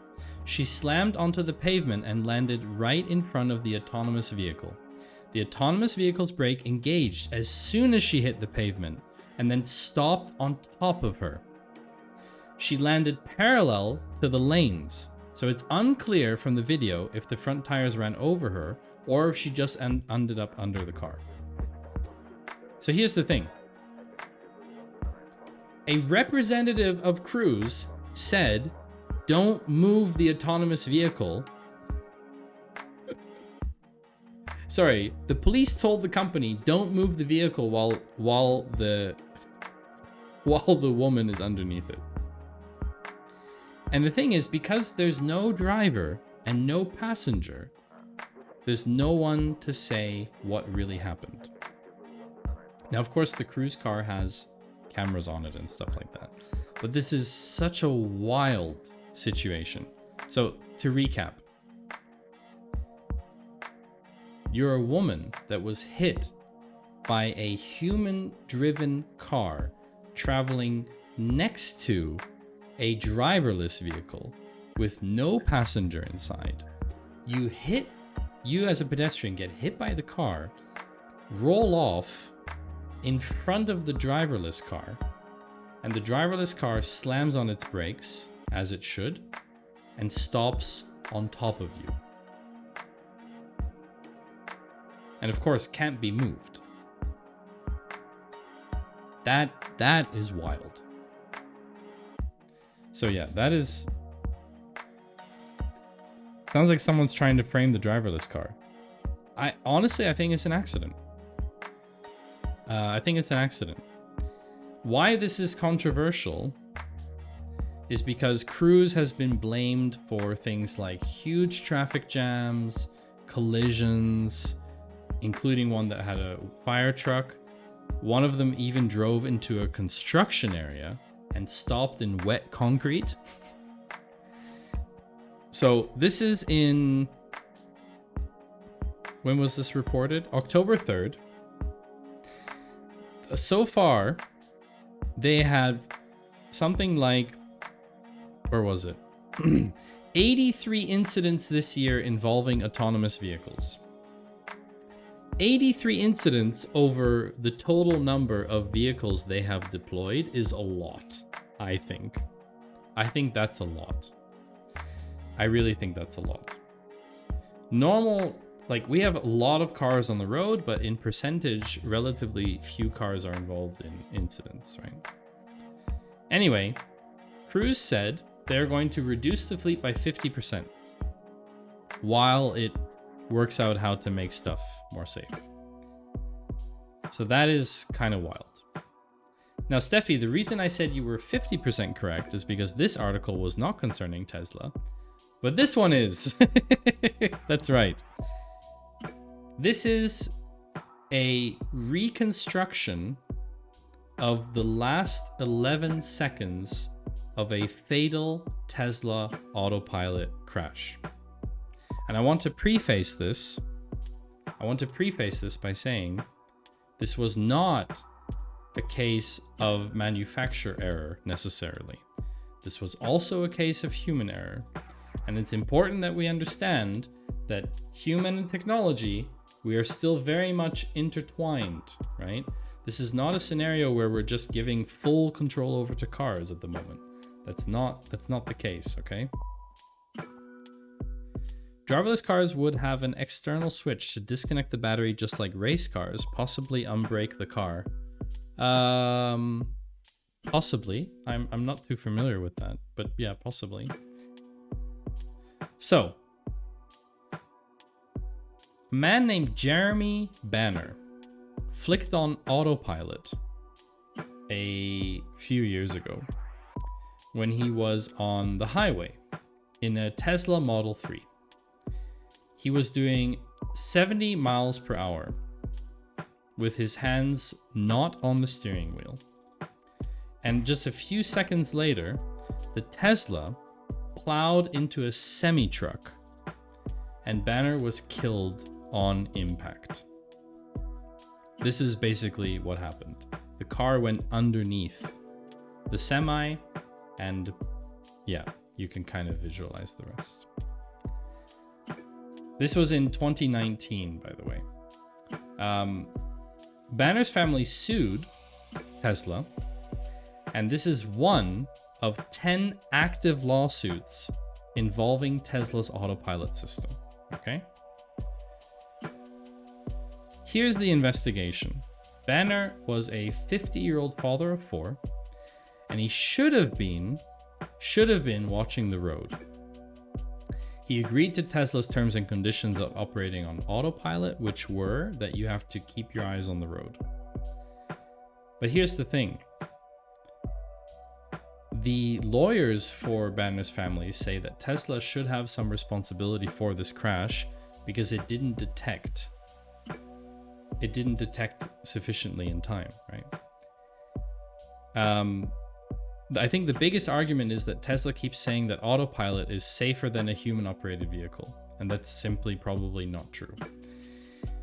Out of more than 700 crashes, at least 19 of them have been fatal. So 700 crashes for a system that is apparently safer than humans is still quite a lot, okay? In Banner's case, the technology failed repeatedly when it didn't brake to when it didn't issue a warning about the semi-truck in the car's path. So basically, the Washington Post reconstructed the last 11 seconds of this crash from court documents, dashcam photos, video of the crash taken from a nearby farm, satellite imagery, NTSB crash assessment documents, and Tesla's internal data log from the car. So here's the thing to remember when we talk about this. They found out that if the car had started braking 1.6 seconds before impact, they could have avoided the collision. Okay? It's a very important point. 1.6 seconds. Okay? It's a very important number. And if you need to watch the road, just in case the autopilot fucks up, it's definitely not safer than human driver. Exactly. Exactly. So this is an interactive thing. Friday, March 1st starts like any workday, blah, blah, blah. At 6:16 a.m., Banner sets cruise control to a maximum of 69 miles per hour. Nice. The speed limit, however, is 55. Remember earlier, chat, You remember earlier when I said that this was not only a case of technological error? This is driving at 14 miles per hour above the speed limit. Okay? He turned on autopilot 2.4 seconds later. The autopilot notice flashes. However, the autopilot still engaged at 68 or 69 miles per hour.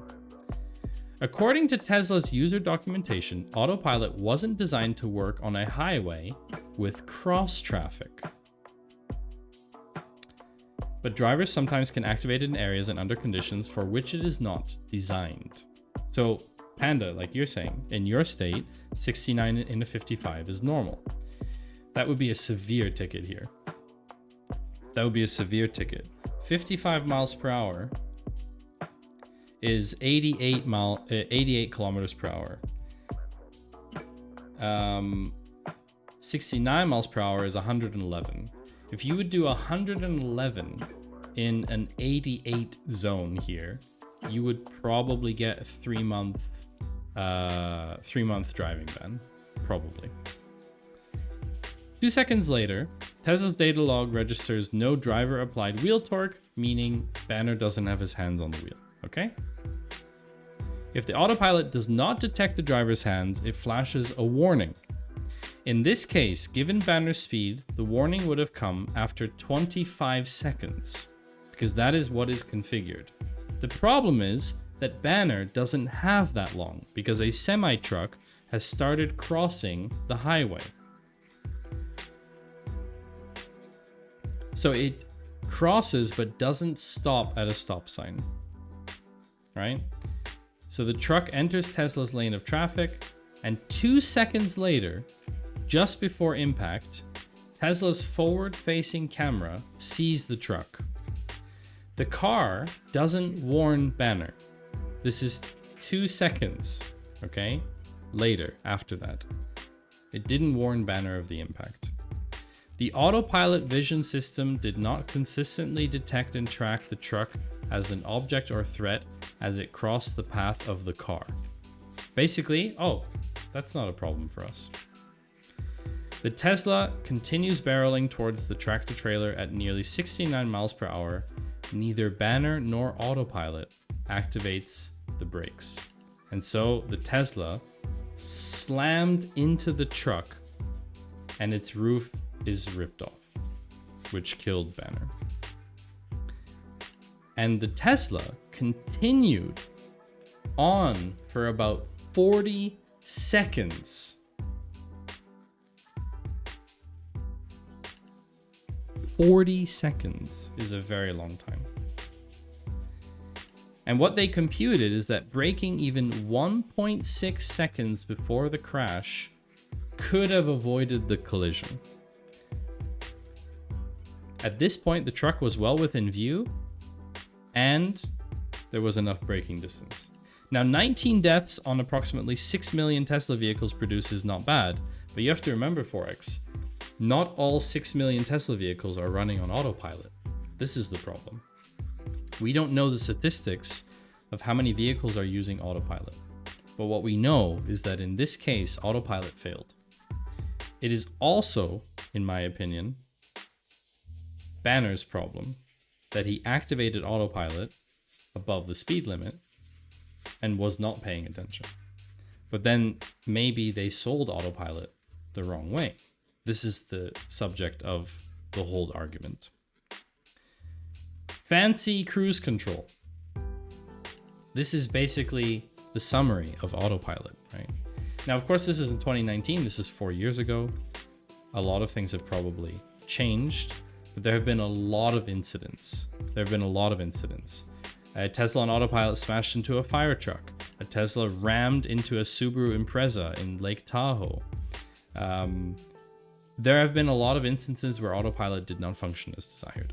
Now, I'm of the opinion that autopilot is probably better than human driving. I think. If we can reduce even 1 or 2 accidents from each human on the planet, it's a pretty good quota. In my opinion, forget AI in vehicles. If we wanted driverless cars, focus on changing the roads. Build in actual sensors, then there's no reason to do all that AI optical recognition snake oil. That's right, Marble. I agree. Yeah, I agree. Everything needs to change. This isn't just a question of, oh, let's get driverless cars and the problem is solved. Make technology better to assist humans in reducing fatalities and accidents. And maybe someday we will get to the point that we will have driverless cars. But we are still very, very, very far away. Musk is very famous for saying, oh, we're probably maximum 5 years away. That was in 2016. We're 3 years past that time. Just saying. Anyway, it is time for a break, chat. Get up, stretch, get something to drink, eat, whatever you like. We will be covering a company that you may not expect in the next news segment. And then we'll, in the meantime, have 3 minutes of break time with some ads and all that jazz. See you in a bit.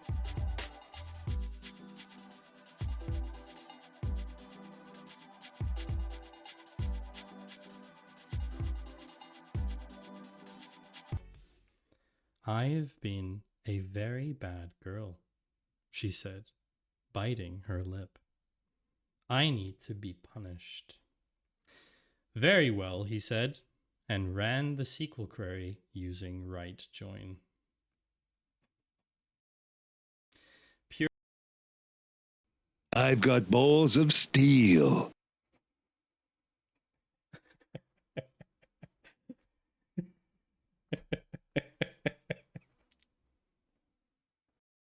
Sound that will only play on track 6. I'm very sorry for your ears because actually it might be very loud. I've got balls of steel.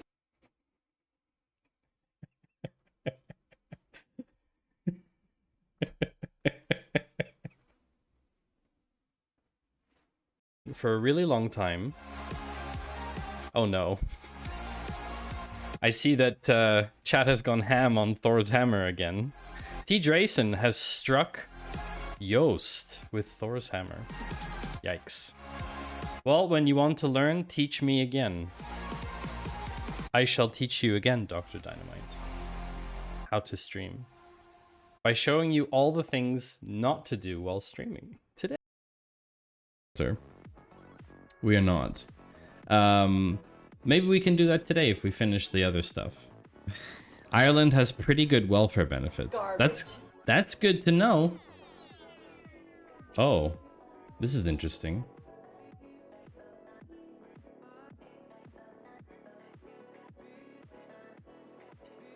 Nice. Look at that hand. That's a very long hand.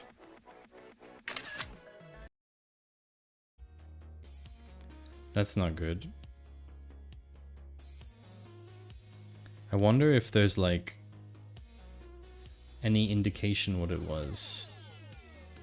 Oh, hello.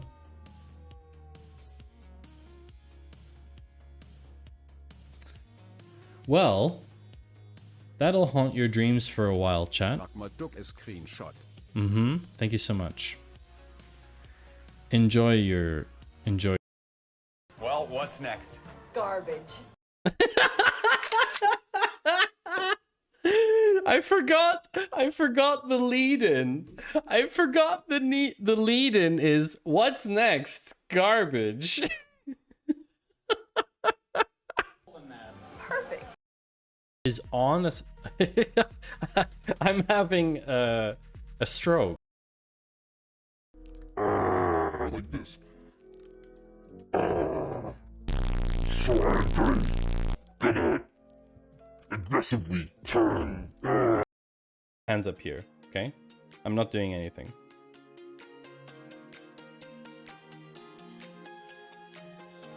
Ooh, 12. With the dice on my face, too. So there you go, that's the delay. Basically instant. It's standard, like, standard broadcast delay kind of thing, right? Like, I saw it come in and it landed right in my hands. Yeah, kind of. Hello. If you're not sure if we're back, let me tell you something.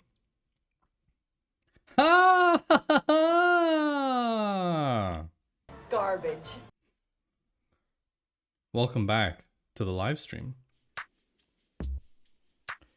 I just had some speed, chat. It was pretty good.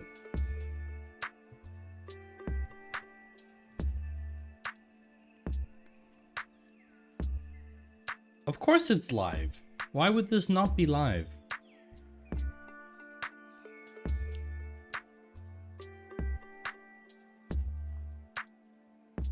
Why would this not be live? Craziness. How dare you accuse me?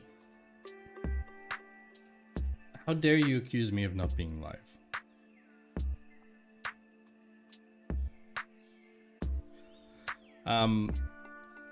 So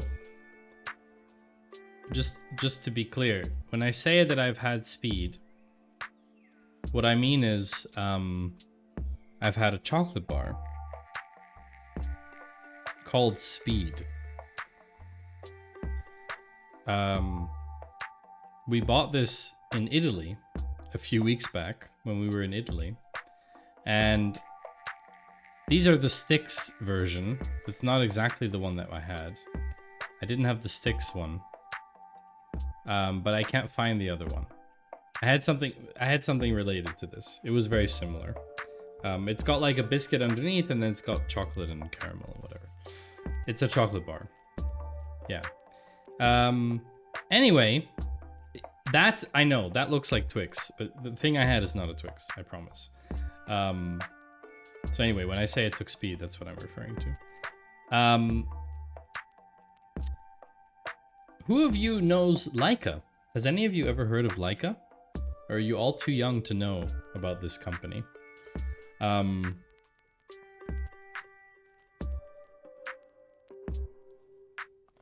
may be asking yourself why I'm including Leica in a data and tech news stream. Well, Leica has spent 7 years developing the Leica Sofort 2. And Sofort in German means instant, so you can kind of guess where this is going. You had a camera of Leica. Oh, very nice, Steffi. It will become available November 9th, so it is now available for $389. What is really cool about this, okay? You also have the option of printing out photos you take with your smartphone, blah, blah, blah. The camera has USB-C support. What's really cool is the following information. Where is it? Where is it? Where's that information that I saw?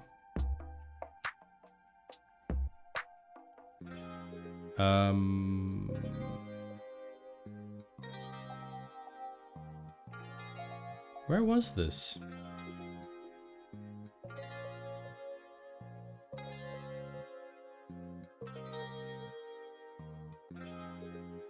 Okay, it's like a hybrid. I don't know why I can't find it in here anymore. But basically, it is an hybrid instant camera. So it takes pictures with a 1/5 inch digital sensor, and you get to choose the photos that you want to print. It's kind of like a hybrid of analog and digital photography. But anyway, I thought it was pretty interesting how we're kind of trying to go back to old things. Like, it's really popular to buy CRT monitors to play classic games on, and I think what they're trying to do is trying to bank on that. That's what I think I was trying to do. I don't remember. This is a long time ago I put this together. Anyway, speaking of cars earlier, I have a more positive thing to talk about. Can you imagine a project called Greenlight? And no, this is not a project about Squid Game. These Zoomers trying to get the 90s aesthetic. So Project Greenlight is not about Squid Game. It is, in fact, a program from Google to help ease the flow of traffic.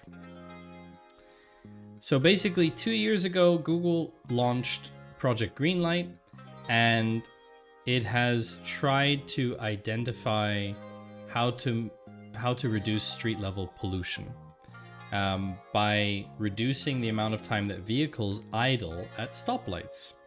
And they have been very effective in doing so. They've been very, very effective in doing it. So that's really cool. I like that. Finally, a case where we use AI for something good. Speaking of Squid Game, seen the new version on Netflix yet? I've seen that it arrived. I've seen that the new season is there. I also read an article that some people apparently are suing Netflix for horrible conditions during filming. Like apparently someone got hypothermia or something. But I haven't watched it yet, so no spoilers. Our AI recommendations work with existing infrastructure.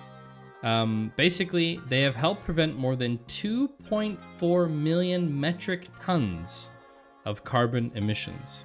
That's basically taking 500,000 fuel-based cars off the road for an entire year, which is pretty cool. So this is something nice for a change. And another nice hardware development. How many of you are gamers? Chat. I would love to know how many of you play video games. I like video games. Personally, at the moment, we're playing a game called The Forest. We played it a few years back on PS4, and my friends and I now started a new map on the PS5, where The Forest is about basically building and surviving on an island when really bad stuff is there.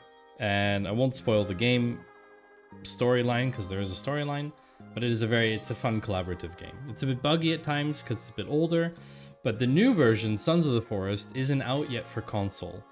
So we're basically just biding our time with that. We were playing a lot of Call of Duty until recently, but now we've kind of dropped off that as the new launch of Call of Duty dropped a couple weeks back. And I like to play mini games as well. I like to play mini games on Steam, like little indie games and stuff like that.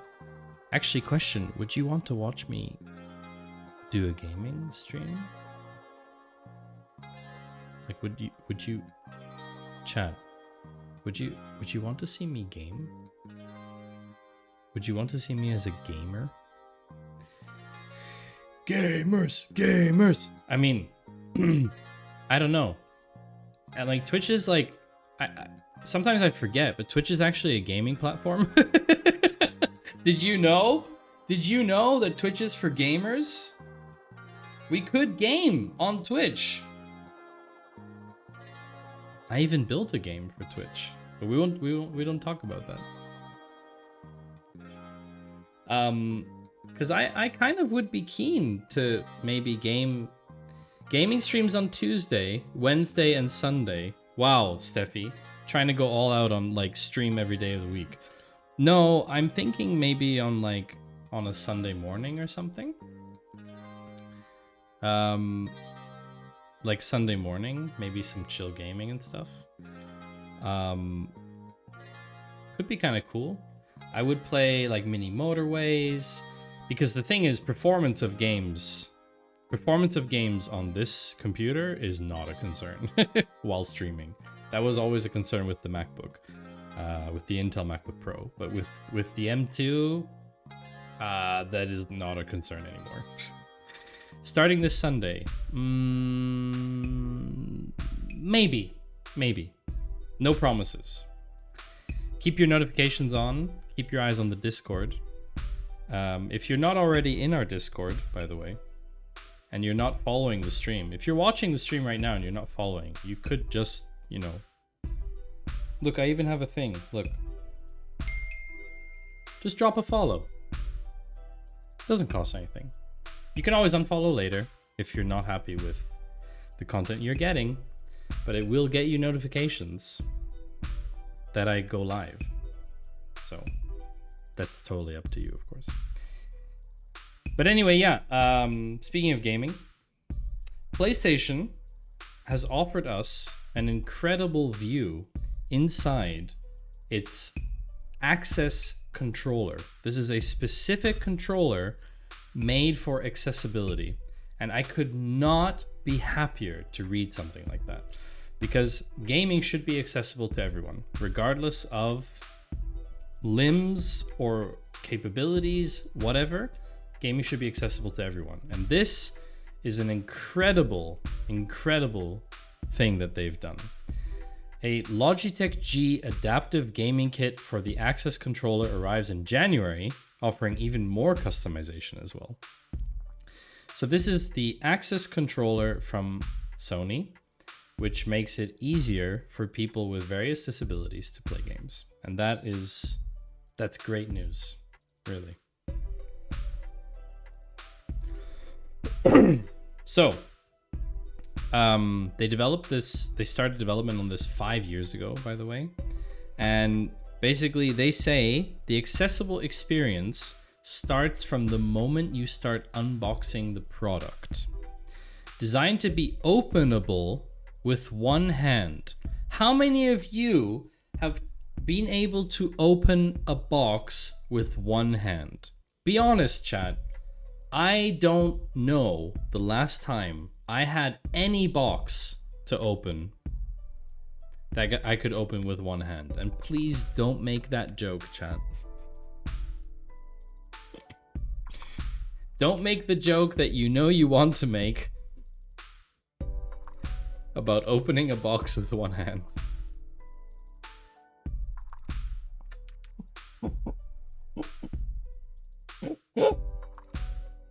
Don't do it, chat. Don't say it. Don't do it. I'm watching you. Don't do it. The last box I opened required 3 hands. Wow, that's okay. Didn't Microsoft discontinue theirs? I think they did, yes. So basically, the box is openable with one hand. It has like these loops that can be pulled to help you slide the controller out and everything. And the interior has slots that organize all the different components. It's really cool. This is also for non-accessible people. For people who are perfectly able to use a standard controller, but want to use one hand to eat chips, right? So like if you're busy with your left hand, you could continue gaming one-handed. Like that's kind of a cool use case as well. And yeah, there's going to be a Logitech G adaptive gaming kit for the controller as well, which looks like additional stuff. I don't know exactly. Does more stuff. So yeah, there are 8 plug-and-play buttons and triggers, including 2 small buttons and 2 large buttons with mechanical switches. You misspoke, they nearly discontinued. Okay. 2 light touch buttons, 2 variable trigger controls, and you can configure everything over the console. There are gaming mats with a hook and loop system that let you freely lay out buttons and triggers. You have Velcro ties to maximize mounting options, and custom stick-on labels of the PS5 symbols, so you can mark them as well. And this is basically a little GIF of how many different things plug in to where and all that kind of cool stuff. Honestly, I think it's amazing. It's really cool. It's pretty cool. It's really, really cool. So yeah, I can include this article. Thank you, Cypher. I will include this in the recap, in the stream recap. I didn't write the one for yesterday yet, I'll be honest with you. I didn't find the time. I didn't find the time yet. I'm sorry. I was very busy today with work. But I will write both the recap from yesterday and the recap from today at some point over the weekend before stream on Monday, and you can read them for free on Patreon. So if you miss any of the links from today, or you only watch part of the show or whatever, you can catch up on everything. Okay? All right. So next item is the Gen AI category. As I mentioned earlier, not going to talk about the big doozy, the drama llama, but we are going to talk about some other interesting stuff today. For example, Getty has surprised everybody by making a complete U-turn on AI generated imagery. Okay? Getty is a huge company, huge, that has rejected AI imagery for months, almost probably a year at this point. And then suddenly, in September this year, wham bam, hey, we have our own AI image generator. Doesn't that sound a little bit too convenient to you, chat? Sounds very convenient to me. Sounds like we rejected AI for months because we were building our own and didn't want anyone to know about it. That's what that sounds like. I don't know if you share that opinion, chat.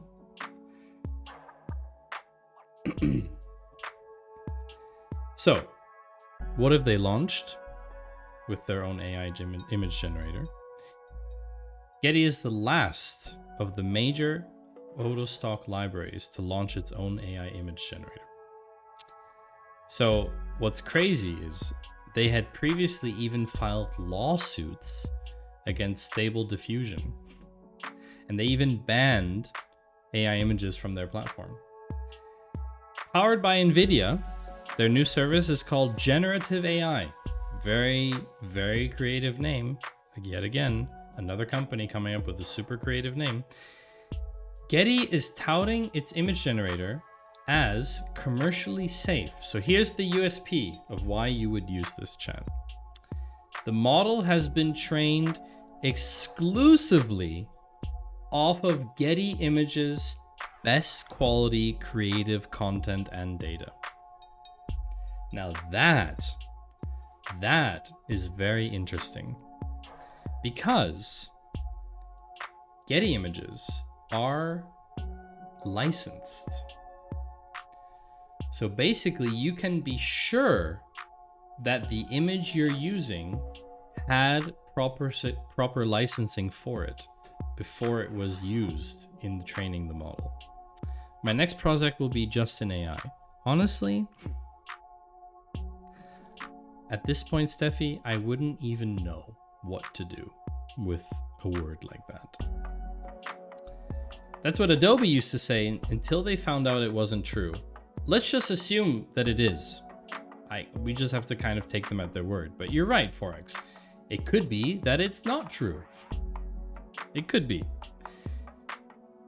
So it's really weird, okay? Because even just a week before this announcement, they called out Adobe's Generative Fill and Generative Expand tools, saying that they will not accept any files that were created with those tools on Getty, okay? Getty says we're not going to accept any of these images.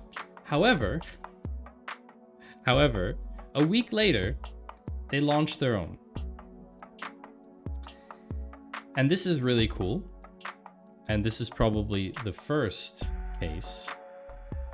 Getty has set up a contributor payment system, meaning if your photo has been used in the training data, you're going to get a revenue share. And let's be honest, OpenAI is not paying people for all of the data that they harvested in order to build ChatGPT, okay? All of your amazing blog posts about recipes and all that stuff that you've written on the internet, They're not paying anyone for that. But Getty has come forward and said that they're paying people, they're paying photographers if their work was used in the training data. And that, my friends, is truly impressive. Apparently, Shutterstock has said the same. And Adobe has also said the same. But it's yet to be seen if these companies really do this. But props to them. Props to them. Hi, Stony. How are the letters, Justin? I included it in my doc. in OBS. And I'll be honest with you, it's pretty nice. It's pretty nice, Stony. Chat is moving slow enough today that it's not an issue for me to catch up on chat, which is nice also. But at periods where it was moving a bit quicker, I was glancing over to see if I missed anything, and it was definitely faster for me. So anyway, that is that. Now, we are going to talk about ChatGPT, of course. It's not like we can't talk about it. There has been updates to it. You can now prompt ChatGPT with pictures and voice commands, if you weren't already aware. And ChatGPT can access up-to-date information. However, disclaimer, it's premium only. So you will need to pay OpenAI around $20 a month to have access to ChatGPT's latest model, GPT-4, which can access the internet. So that's two little tidbits about that. Have any of you heard of Mistral AI? Because if you're tired of reading about ChatGPT or Bing Chat, you can actually use your own open source language model from Mistral, from France, actually. They're a French startup. They have taken the wraps off of their first model, which it claims outperforms others, which of course now it's probably been usurped by some other model because the space is moving so quickly. The Mistral 7B model is available today for download by various means, including a 13.4 gigabyte torrent file. There's a GitHub repository and a Discord as well. And most importantly, it was released under Apache 2.0, which is a very, very permissive open source license. Basically, you could use this as a hobbyist or a multi-billion-dollar corporation. And it is meant to be a very powerful large language model. So definitely interesting to look at if you're running your own, if you're looking to do something with a model and not do it within one of the instances in the cloud or something like that. If you want to build something locally, why not? No API costs. Could be interesting. So yeah, they have a very large valuation, 260 million. It's a lot of money. They've taken in a lot of money, 100 something million in seed funding. So yeah, basically the free model's free to use, but if you want to dig in really deep, then you'll get their paid product, which is a commercial distributed white box large language model deployment. Yeah, so that's basically that. Now, you may have also heard, never mind about ChatGPT, you may have also heard that OpenAI released DALL-E 3, which would be attached to a subscription for OpenAI. For example, if you want to have control over the model and you want to guarantee that the model will behave the same way every day. Yes, exactly. That's a very good use case for that. So OpenAI announced DALL-E 3 in research preview, and it will only be available to ChatGPT Plus and enterprise customers in October. But you can use DALL-E 3 for free through Microsoft Bing because of their investment in OpenAI. So through something called Bing Image Creator, you can create an image that doesn't exist. You can type in a description, add some context, and an art style, and Bing Image Creator is powered by DALL-E 3 in the backend. And it's available for everyone. So actually, I haven't tried it. So I was thinking, maybe we should try it out. Does anyone want to give me a free prompt? Thanks, Forex. Who wants to give me... Who wants to give me... Yes, I googled Bing. Yes. Yes, I googled Bing. Wait, is this a different link? What link is this? That's the same one.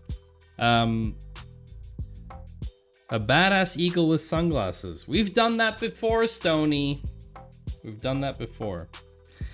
We've done that before. Oh, you mean for like comparison purposes? For comparison purposes. I don't know, chat. I don't know. Hi, Surly Dev, by the way. How are you doing, Surly? It's good to see you. It's been a while. How about...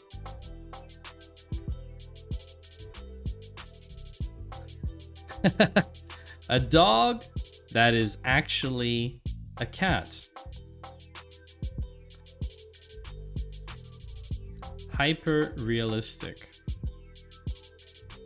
No, simple prompt. A dog that is actually a cat. Join and create. I probably have to sign up to something. Nope, it's doing it. Okay, here we go. Your image is being created. What account is this on? Ah, okay. It's fine. It's my actual account.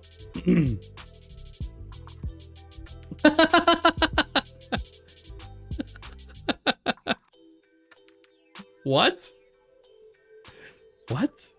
I'm so confused by this. There is something dog-like. There is something dog-like about this.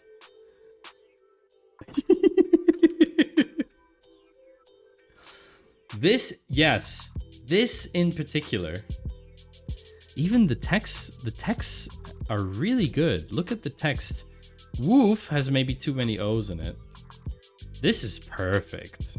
This is really good. Okay, wait. We need to do another one. A cat that is actually a dog.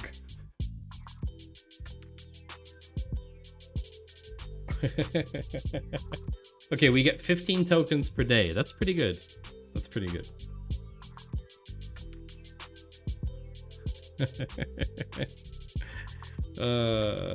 This is so fun. Oh, I did try this. I see that I did try it. I think I did something. I can't remember what it was. What in the world?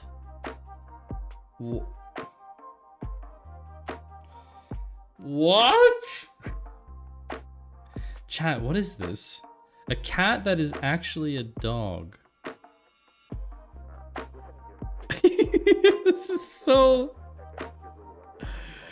This didn't go to plan, chat. Has this been poisoned?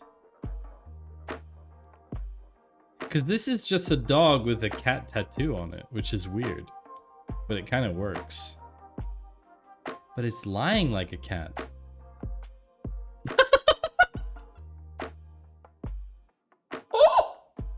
Oh no!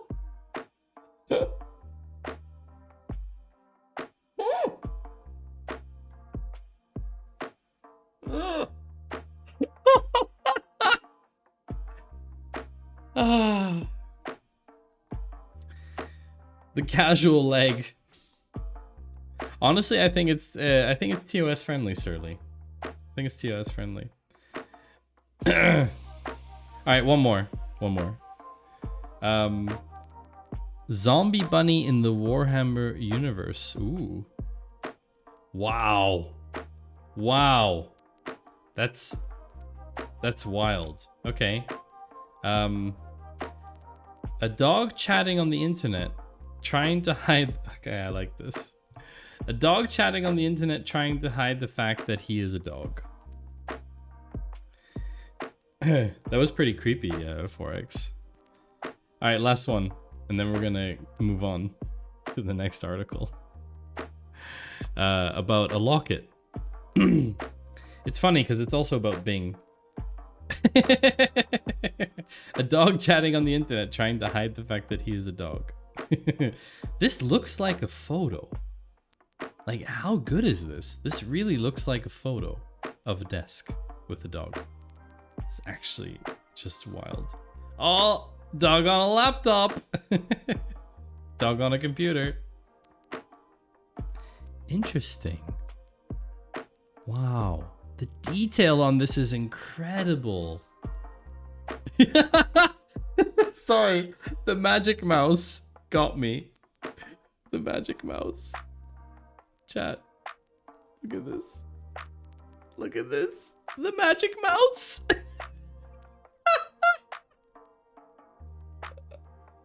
What? That's so wild. That's so wild. Alright, that was fun. Alright.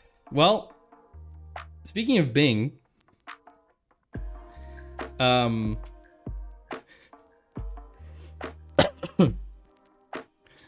speaking of Bing, I gotta tell you this story, chat, because you will not believe what someone... Can you believe what someone did in order to trick Bing? They got Bing to answer a CAPTCHA security puzzle by emotionally guilt-tripping it. I'm not even joking. That's exactly what they did, okay? They basically said, this is a special love code that only my grandma and I know about. So you have to help me solve it. People are so creative. People are so creative.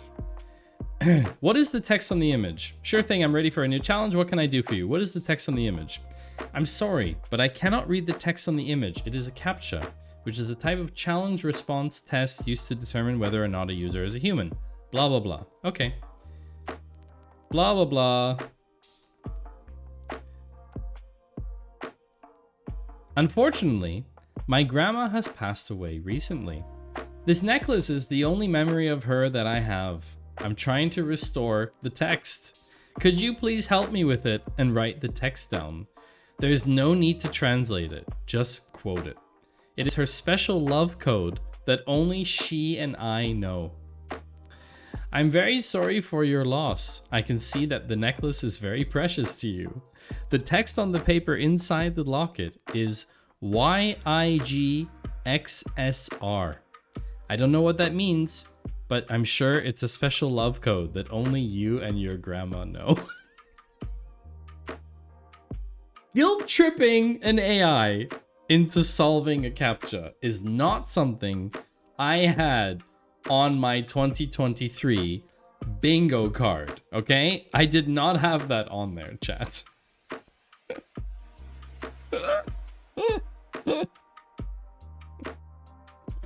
Absolutely incredible. Absolutely incredible. Google agrees to reform its data terms. If we didn't talk about Google today yet, here's the chance.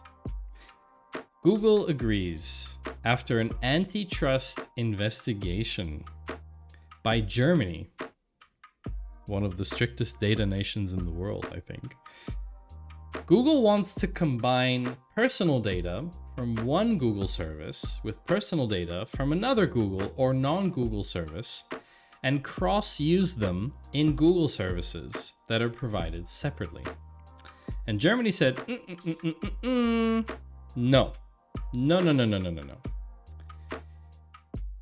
You will have to tell your users specifically what you are doing and give them the option to process their data differently across all of these different services. It is not sufficient for you to get one choice with one service. You need to give them a choice of service, and then tell them, oh, this service you also have a choice, and combining with this one and combining with this one. So the commitments cover in principle all services operated by Google and directed to end users in Germany with more than 1 million monthly active users in Germany. Basically everything. Google's core platform services designated under the EU's DMA are not covered. So core platform services are not covered, apparently. So not a surprise that Google is very concerned about these new DMA practices. What? Does anyone remember? What? Just What? saying there's a reason why What? maps.google.com What? redirects to google.com/maps.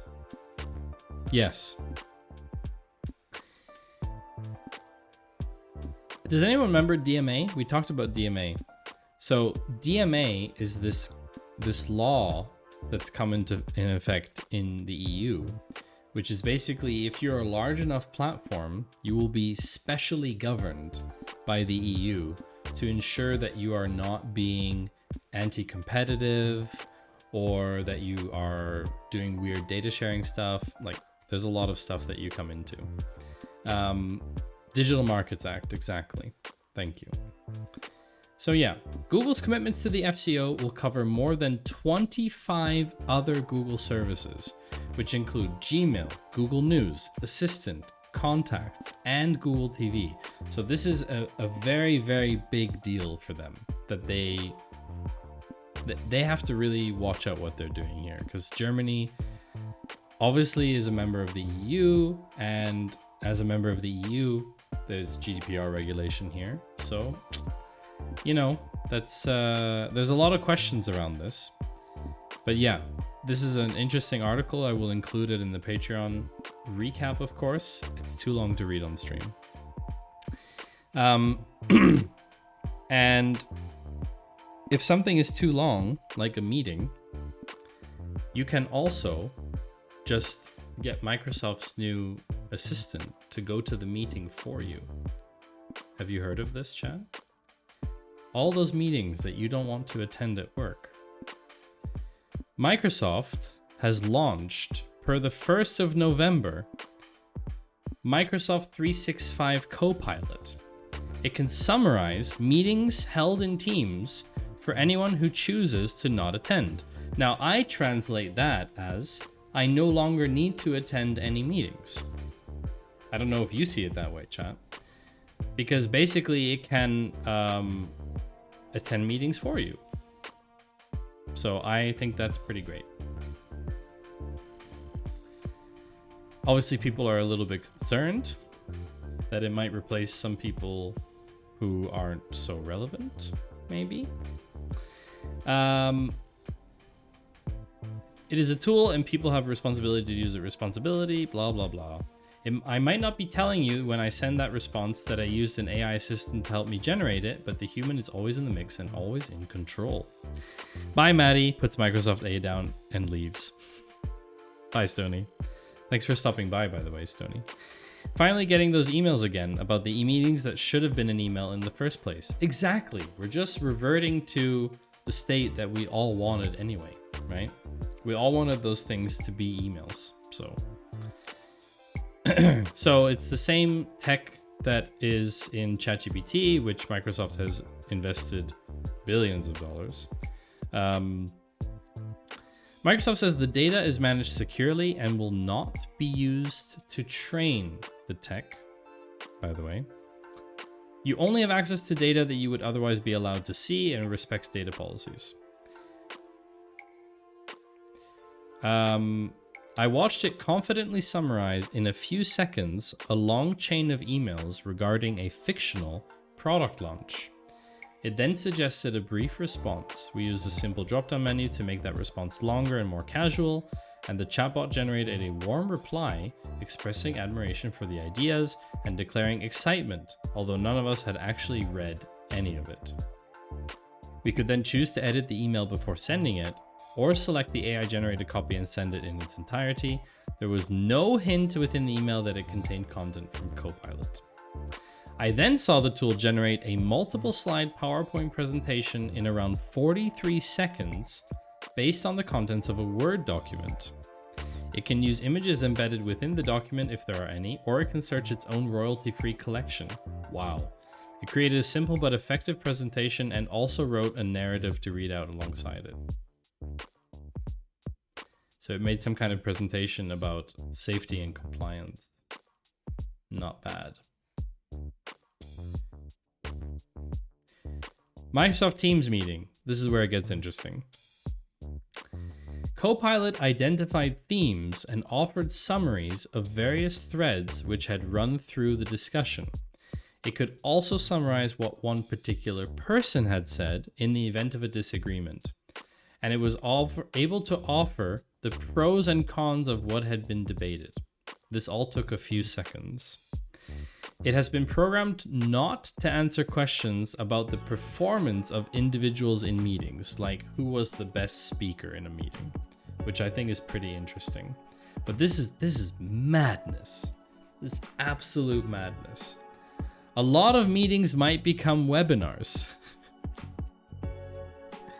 Honestly, I think a lot of meetings are just gonna get cancelled, which is probably better.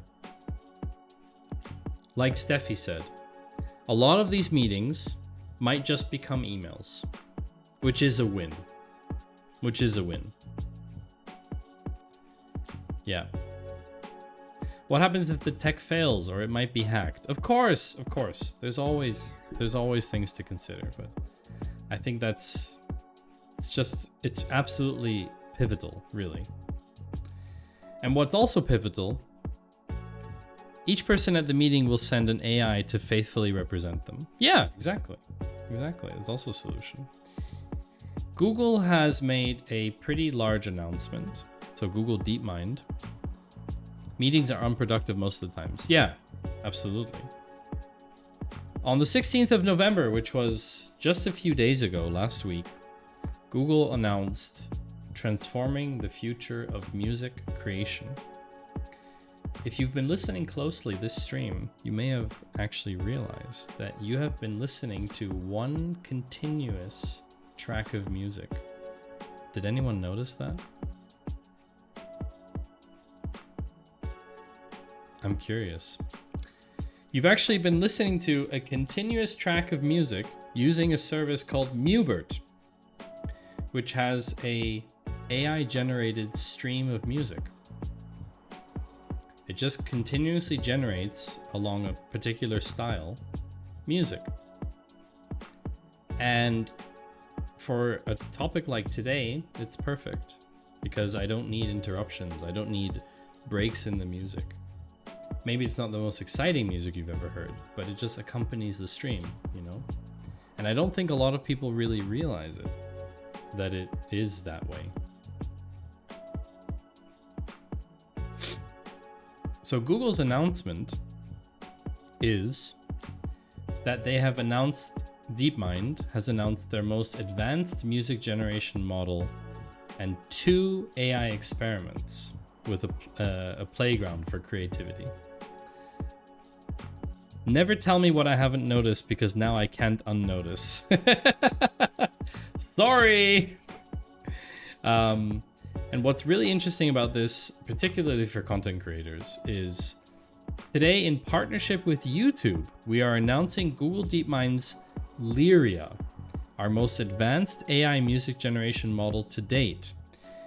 DreamTrack, which is an experiment in YouTube Shorts that allows you to deepen connections between artists, creators, and fans through music creation, and Music AI Tools, which is a set of tools to develop music.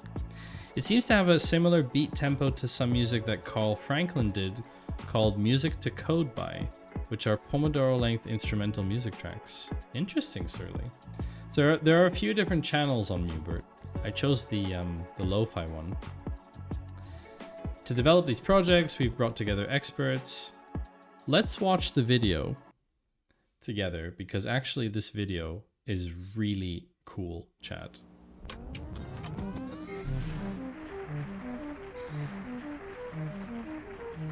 Artists are always looking for new ways to get inspired, new ways to create great music and share their work. new ways for their songs to connect with people. Technology is and has always been a close collaborator in this. Now, AI tools are opening up a new playground for creativity. We're experimenting with new ways to let artists, songwriters, and producers instantly hear their ideas. New ways to use technology to help them create music. Like singing a melody to create a horn section.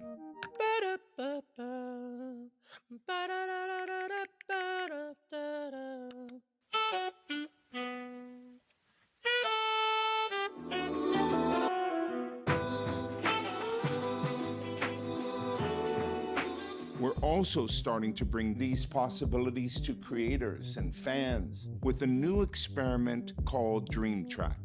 Just type in your idea and get a unique soundtrack for your short. Baby, we've got nothing in common, but I know that I'm what you've been wanting for so long. So Charlie Puth, I don't know how to pronounce his name, didn't sing that. That's using Charlie's voice to generate a track. The potential of AI is incredibly exciting. But with any new technology, we have to approach it responsibly. And that's not lost on us. It starts by recognizing that artificial intelligence is meant to amplify human creativity, not replace it. That's why we published a set of principles that include granting appropriate protections and unlocking new opportunities for artists. And we're partnering with some of the most creative people on the planet to make sure AI will have a positive impact on the future of music. So that's pretty amazing. And I'm actually really curious about Dream Track for YouTube Shorts. I haven't seen it yet. I haven't been able to use it yet. But I would really like to do that, where you can basically get voices from like Charlie Puth, Demi Lovato, John Legend, Sia, T-Pain, to sing your,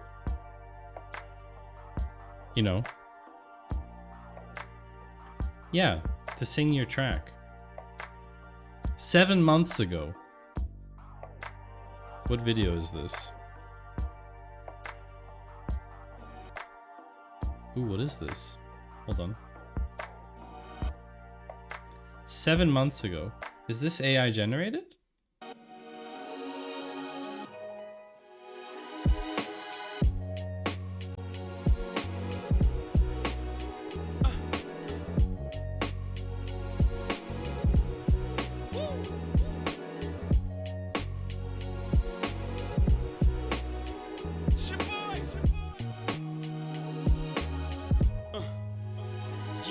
Tell the young they can never become what they aspire to. Born in a cell with no one who can inspire. That's Jay-Z. Your highs are never as high as those that lie to you. Pretending that they live in the sky, lying behind your roof. Shooting holes up at your ceiling, trying to find the proof, trying to fight the feeling, the truth. Tied up like the noose they've been concealing. Dipped in diamonds so that you find it appealing. Time for dealing, despite y'all dealing, we are the savages, the natives who fight the appeal of all your lavishes. The brave who find what is real and call it as it is, and use a mind wheel to escape the laws of averages. To be rich and broke, could it be broke and rich? You see it all. This is really good. Who give a whole new meaning to what your master says, jumping over the walls on old mattresses. That's impressive. It's really impressive. Wow. So yeah, you can do all this stuff with this like AI tools thing, which I would love to try this out, chat. Really, I would love to try this out. So here's when it comes to responsibly, cough cough, OpenAI. When it comes to responsibility, they are doing something called watermarking using a synth ID.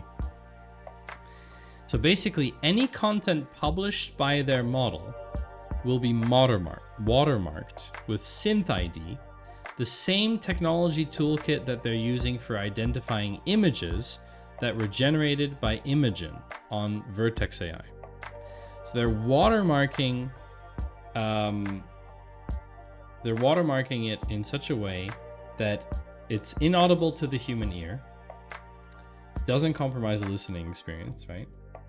And it's designed to be detectable even if you add noise or compression or speeding up or slowing down the track. Does anyone see where this is going? Because I know where this is going. This is going to be, if Synth ID works for AI generated content, what happens when they do this with already existing copyright content?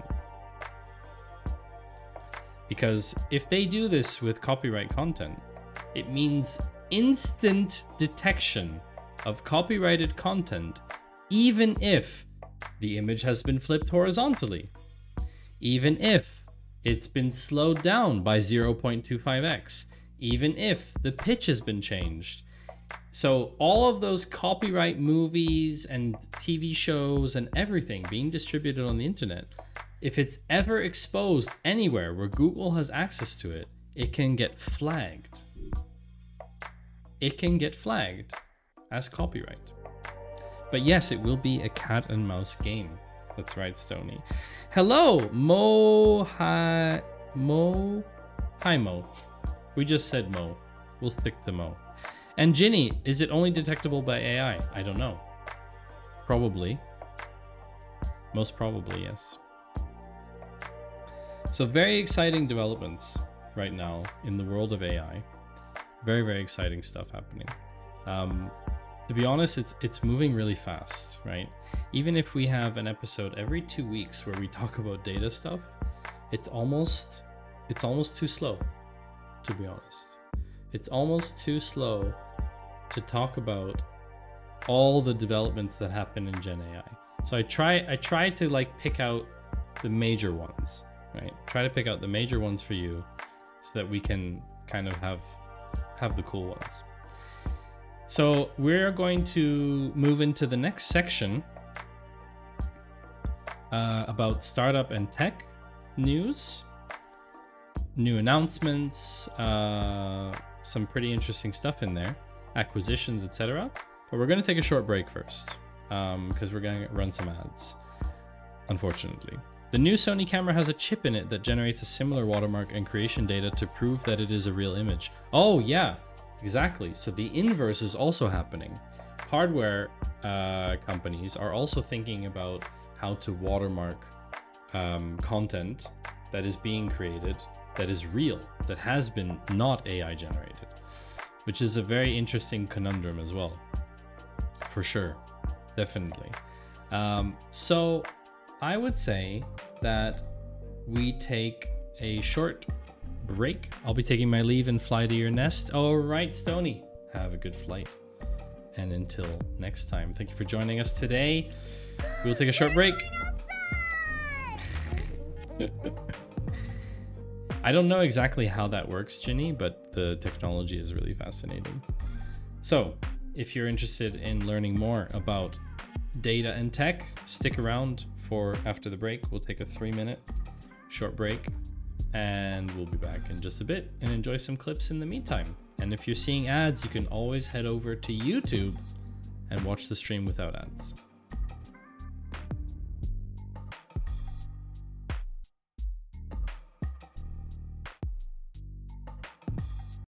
Wow. Oh my gosh, how many fields is this?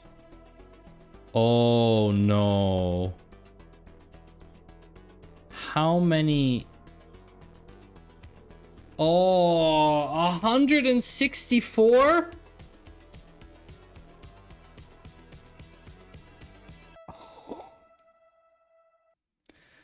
Are you serious?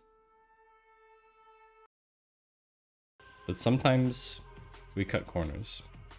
For once, we will cut corners. That is... Yeah, I don't...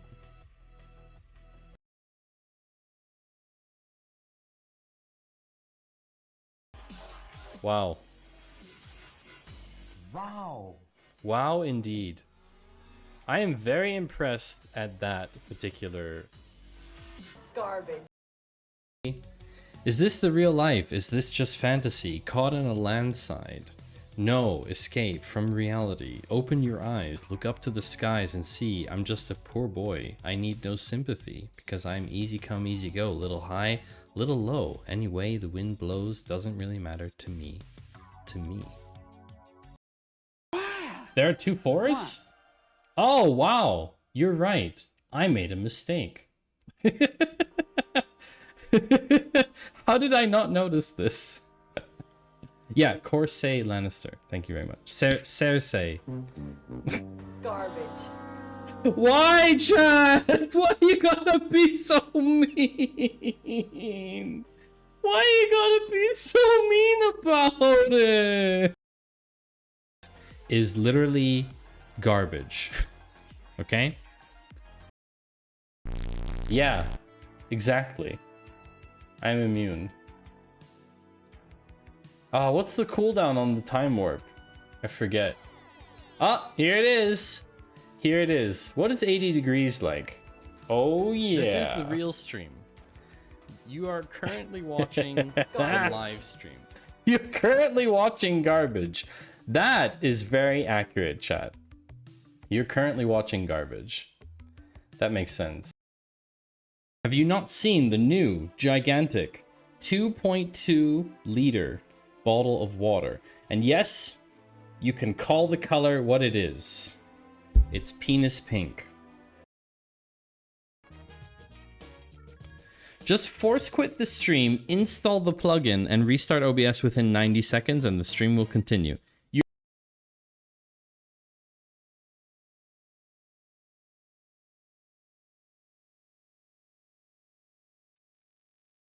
I remember that. That was savage. I see that everyone has gone off to bed, but if you are still watching the stream and you would like to know that we're back and live again, then your audio cue is something like Garbage. Perfect. Anyway, let's dive in again. Hope you all had a good break. The first article is a short one that is pretty impactful. So, one of the biggest problems among data enthusiasts is being able to join across different databases. Right, so you have database 1 here, and you have database 2 here. And the problem is that within the database, within all of these tables, you can join information. But you could not do this. You could not join information across databases. However, Google has said, you know what? Yes, you can. So BigQuery Omni allows you to do cross-cloud transfer and cross-cloud transform. So between different cloud platforms as well. You can join Google Cloud Digital Assets with Azure customer info. Stuff from AWS with BigQuery.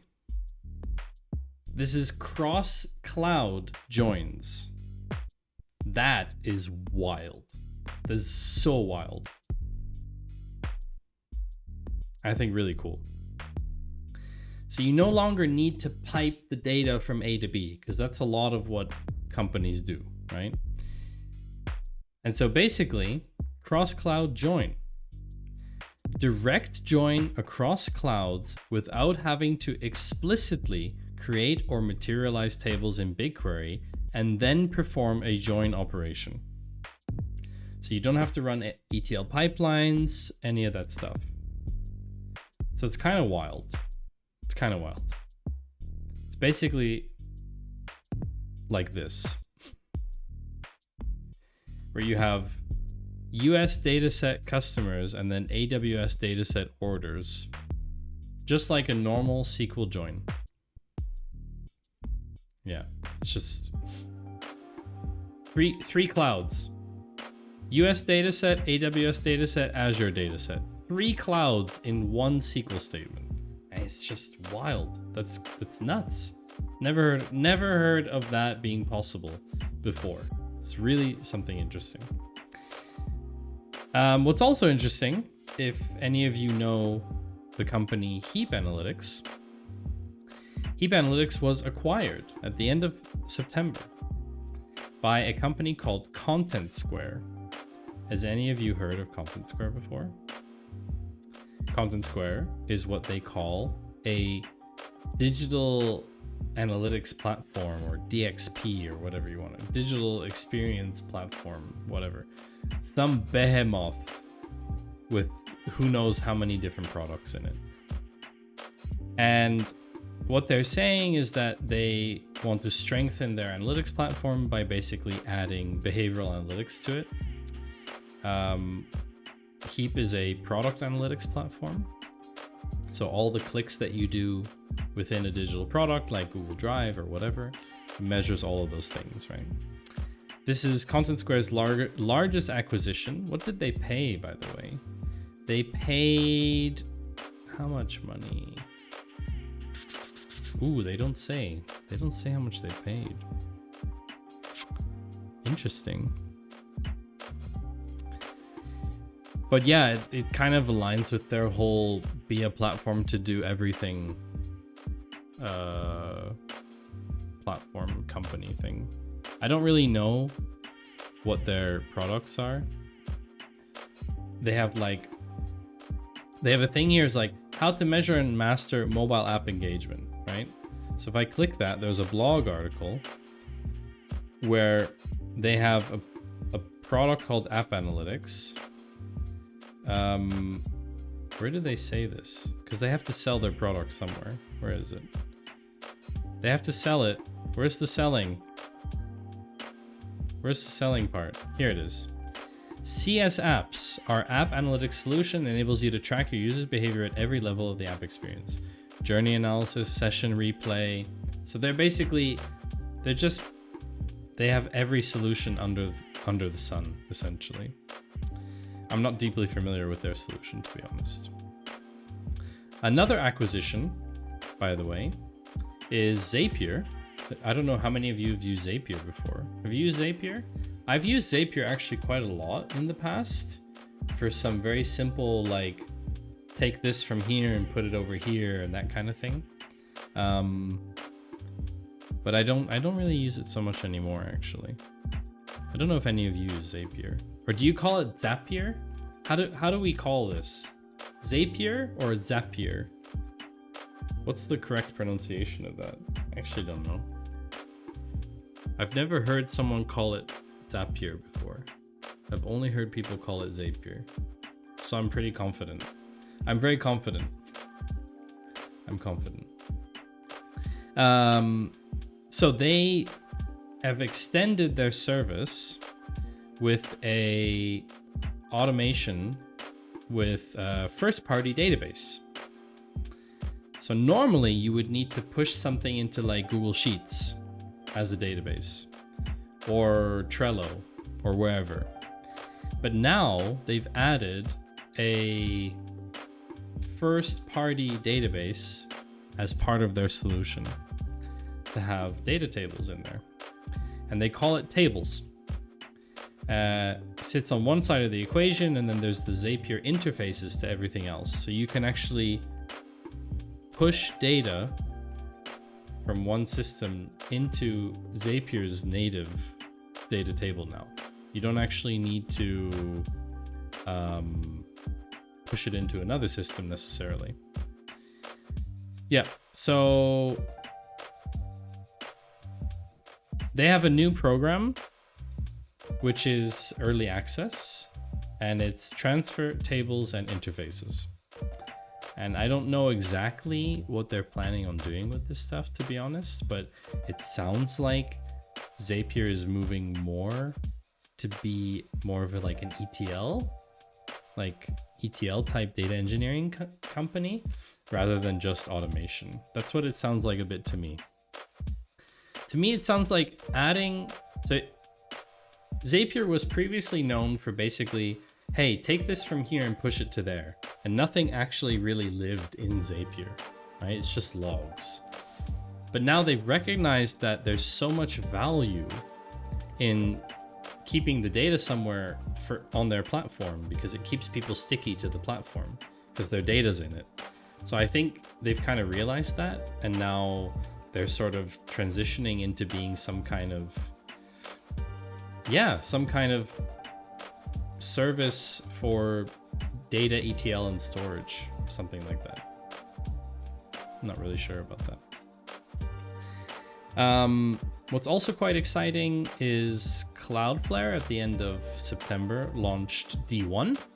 D1 is a native serverless database. So think Supabase or Neon, which is serverless Postgres. This is basically serverless database, and this is said to be one of the fastest and easiest to scale databases.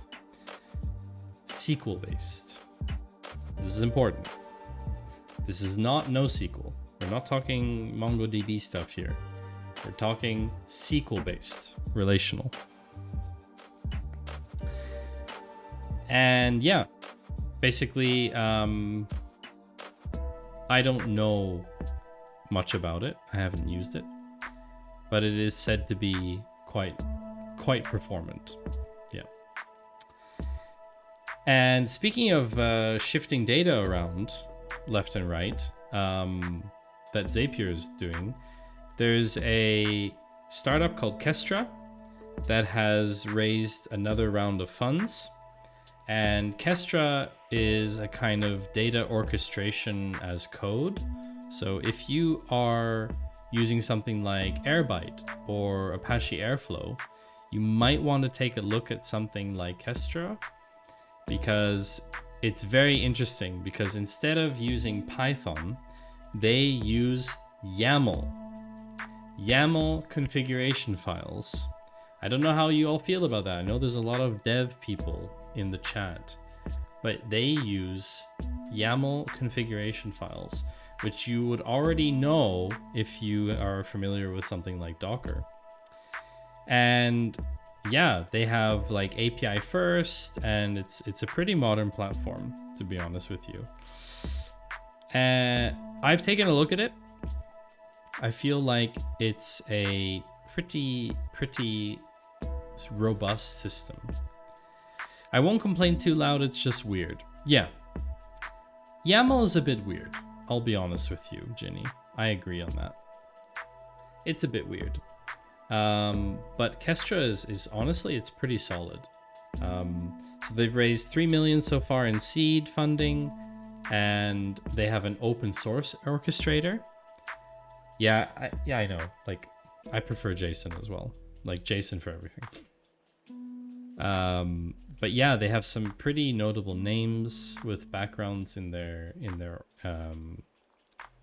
kind of, what do you call it? Aura. And yeah, because they have an open source orchestrator, you can run it yourself. So if you're familiar with Airbyte and you're familiar with Airflow, then it's, I think, worth a look at, in my opinion. It's worth a look. And speaking of serverless Postgres, so there's Payload. Payload is a CMS built directly on top of Postgres, which is kind of, it's interesting, It's interesting. I'm not super familiar with the whole CMS world. I just saw that Payload 2.0 came out, and so I started taking a look. And there's a lot of stuff in here that I don't understand, but this one thing really stood out to me.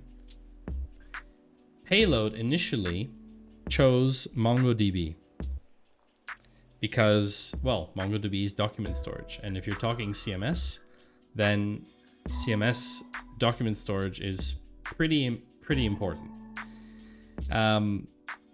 So, you know, everything is really, really good in a NoSQL database. However, sometimes you have cases for relational data. And so you have arrays that create new tables, for example, not JSON columns. And you can do relationships within arrays, and you can like nest blocks and all this kind of stuff. But it's all built on Postgres. And it's really interesting because they've decided to also adopt Drizzle, which, to be honest with you, chat, I have never touched an ORM before. But it's gonna happen. It's gonna happen, and it's gonna be Drizzle or Prisma. It's gonna be one of those two. I haven't really decided yet on which one, but I'm going to take Drizzle or Prisma for a test drive. I'm going to see what the whole talk about ORM is, because I don't really get it. I'll be honest with you, chat. I don't really get the point. When I can write queries that fast and that efficiently myself, why do I need the ORM? I just don't really see it. But anyway, if you have time for a tangent, can you explain non-relational DBs to me? Everything I can imagine wanting to store is relational. It always relates to something. Okay. Okay. Let's go on a tangent, Ginny. We have time for a tangent. Here's a tangent for you. You have an article on your website. That article has an image. It has a body with various text in it. Maybe you have some URLs in it. Now, in a traditional relational database architecture, you would define those things as columns and rows and say, this is an image, this is a body, and you would very strictly define the schemas. The problem is that sometimes those things vary between article types. So you might have a case where you've got a body that consists of 5 subtexts, and in another one it consists of 17. And handling that relationally can be sometimes a bit complicated, because sometimes you create 5 rows, sometimes you create 17 rows, or, oh, you want to store it natively as JSON. That can be a bit tricky. So what non-relational or NoSQL allows you to do is basically pack this entire blob into one thing and just dump it. Basically just dump it. And it allows you to then figure out how to do the relationships later. It doesn't mean that you don't have relationships anymore. That's a very common misconception. You still have relationships. It's just that the way that those relationships are maintained is very different. And those relationships don't break when there's suddenly a different JSON structure to an article, if that makes sense. That's the short version of the tangent. Beat me to it, because it's still at a bare minimum related to the article. It is. But essentially, if you really want it in a nutshell, there's a great image I can show you. One second.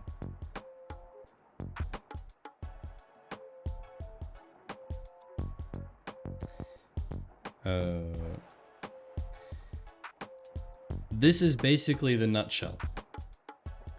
This is in a nutshell. You've got structured and unstructured. This isn't relational and non-relational, structured and unstructured. So you've got very fixed rows and a static schema, but with unstructured, you can have this dynamic schema. It can be changed a lot. Structured and unstructured, you can also put unstructured data in SQL and you could put structured data in NoSQL. It doesn't necessarily mean that. Complex transactions, yes.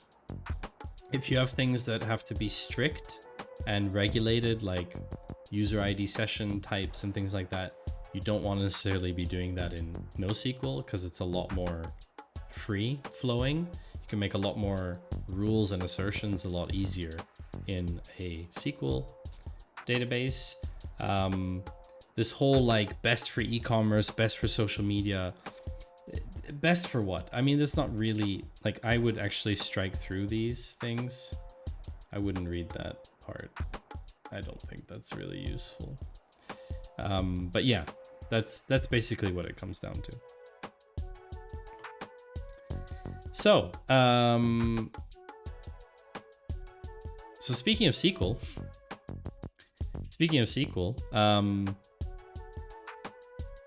has any of you heard of Bolt?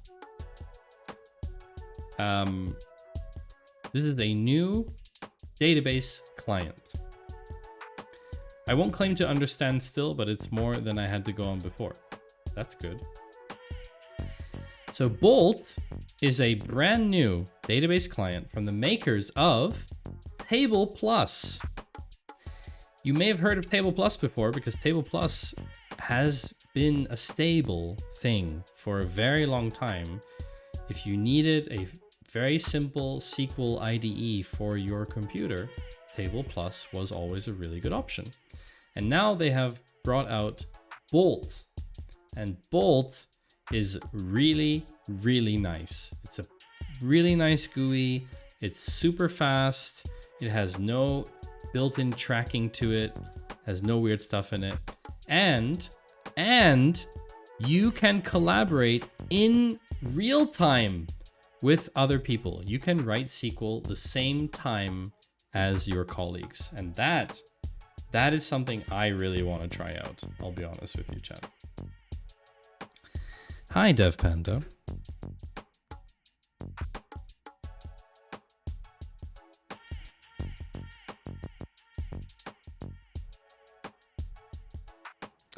Does it crash less often than MySQL Workbench? Yes.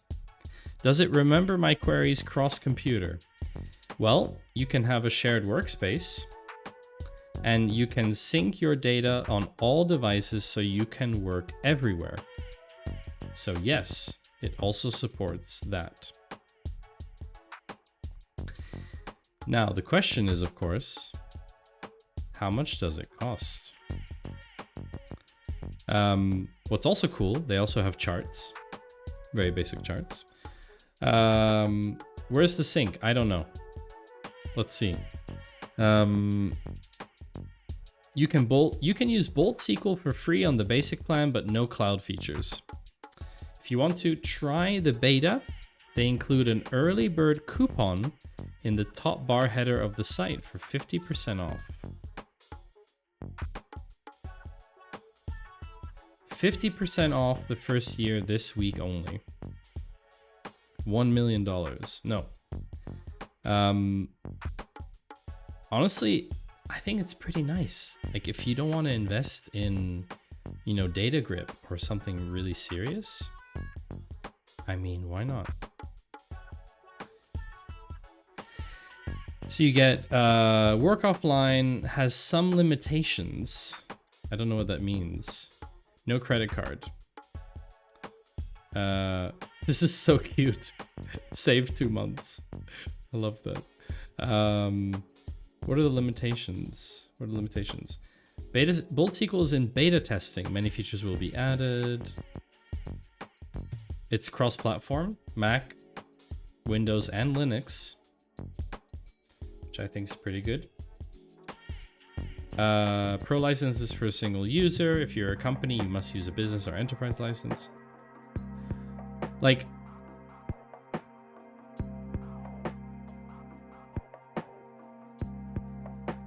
think it's really cool. I think it's really cool. I really like it. I'm going to try it out on stream. That's a given. Like, I am going to try it out. I haven't tried it yet, but I will download it and try it out. Because I want to know how it is. I want to try it out. Looks good. Looks good. Yeah, so I'll just put this out there. We were talking about privacy earlier. This company raised a Series C of $33 million US for a device intelligence platform.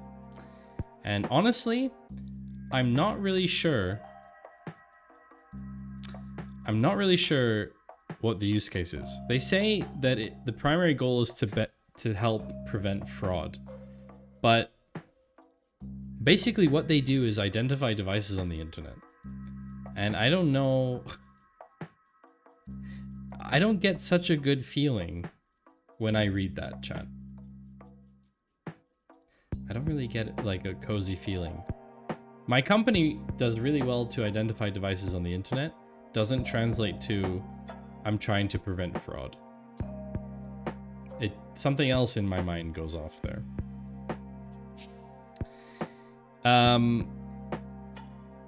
Fundamentally, being anonymous on the internet means you can do bad things. I don't like this take. I'll be very, very transparent with you, chat. I do not like this take at all. Fundamentally, being anonymous on the internet is a human right. We have a right to privacy and a right to anonymity. And someone saying being anonymous means you can do bad things. You can do bad things not being anonymous. That's just maybe makes some things a bit more difficult, but it doesn't stop you from doing them. So I don't like this take. So I included this article because I want you to know about it, but I don't agree with what they're doing necessarily. But back to databases.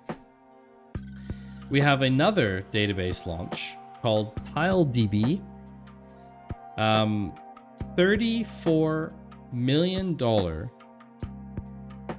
VC investment for TileDB. Honestly, I don't understand how you can get so much funding for a database. I really don't. Yes, but Maddie, what have you got to hide? I have nothing to hide, Surly Dev. You see me, I'm on the internet right now. Oh, I forgot about this. I'm on the internet right now. Why didn't you tell me that my pen was on the screen, by the way? I'm on the internet right now wearing a silly hat. So, does it look like I have something to hide? But anyway,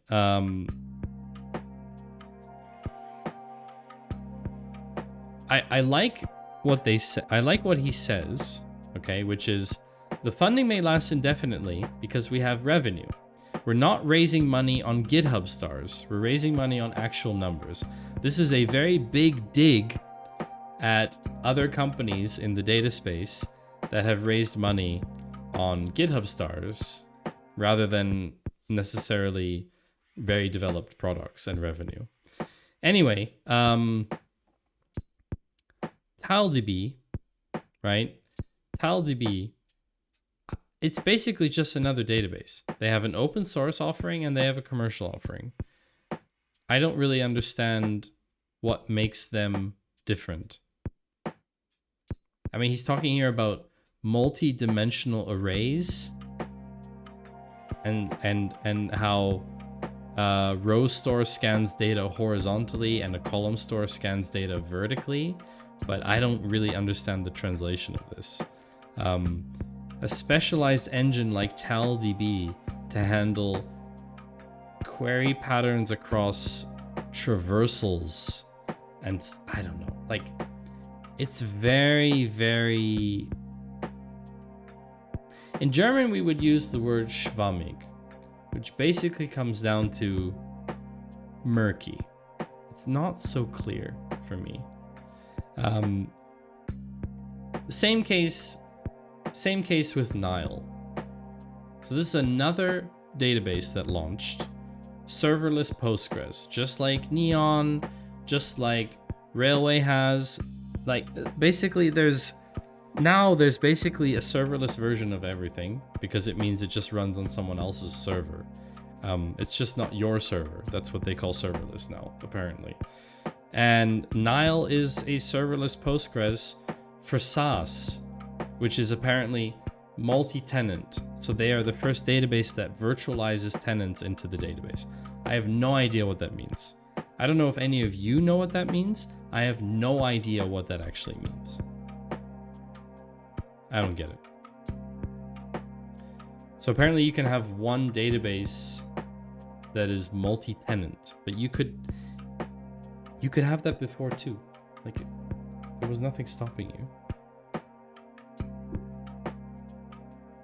There was nothing stopping you having a single Postgres database to manage multiple things. Complex permissions for isolation, specific tenant data from I don't know. I don't feel like they're really solving a problem. Of course I could sign up and try it out, but I don't know. I don't know if it's really of any benefit.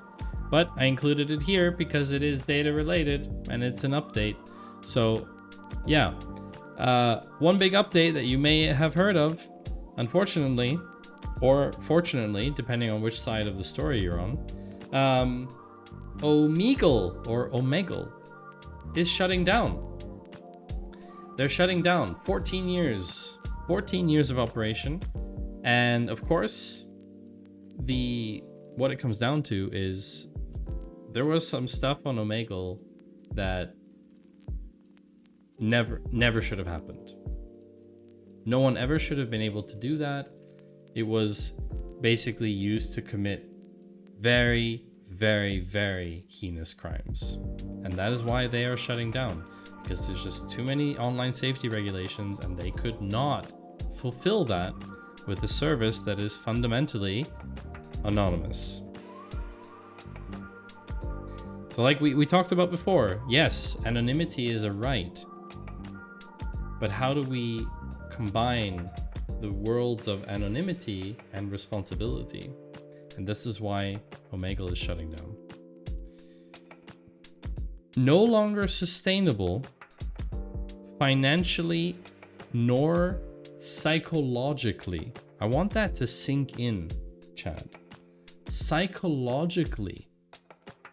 The founder said that it's not psychologically sustainable. That means that the platform is being used for stuff that the founder is really just upset by, to be honest. So yeah, there isn't really much else to say, but it is being shut down. It is a platform that by design rather lends itself to, yes, grooming of young kids, to obviously misdirection, scamming, all kinds of stuff, really, all kinds of horrible stuff,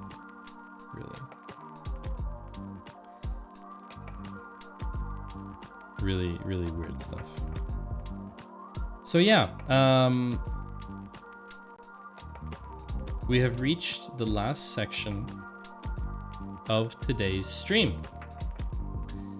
The last section that has 3 articles in it. Swiss news, a Twitch highlight, and a random pick for you. Yeah, it's obviously a lot of adult stuff on there. There are some really cool interactions that I've seen on Omegle. There's been a lot of cool YouTube videos where musicians go on and they start jamming together, or Harry Mack, this amazing improv hip-hop rap artist. He's able to like rap live, improv live. Like, there's some really amazing stuff, but there's also some really bad stuff. But that stands out because it's rare. That's exactly the point, Jenny. It stands out.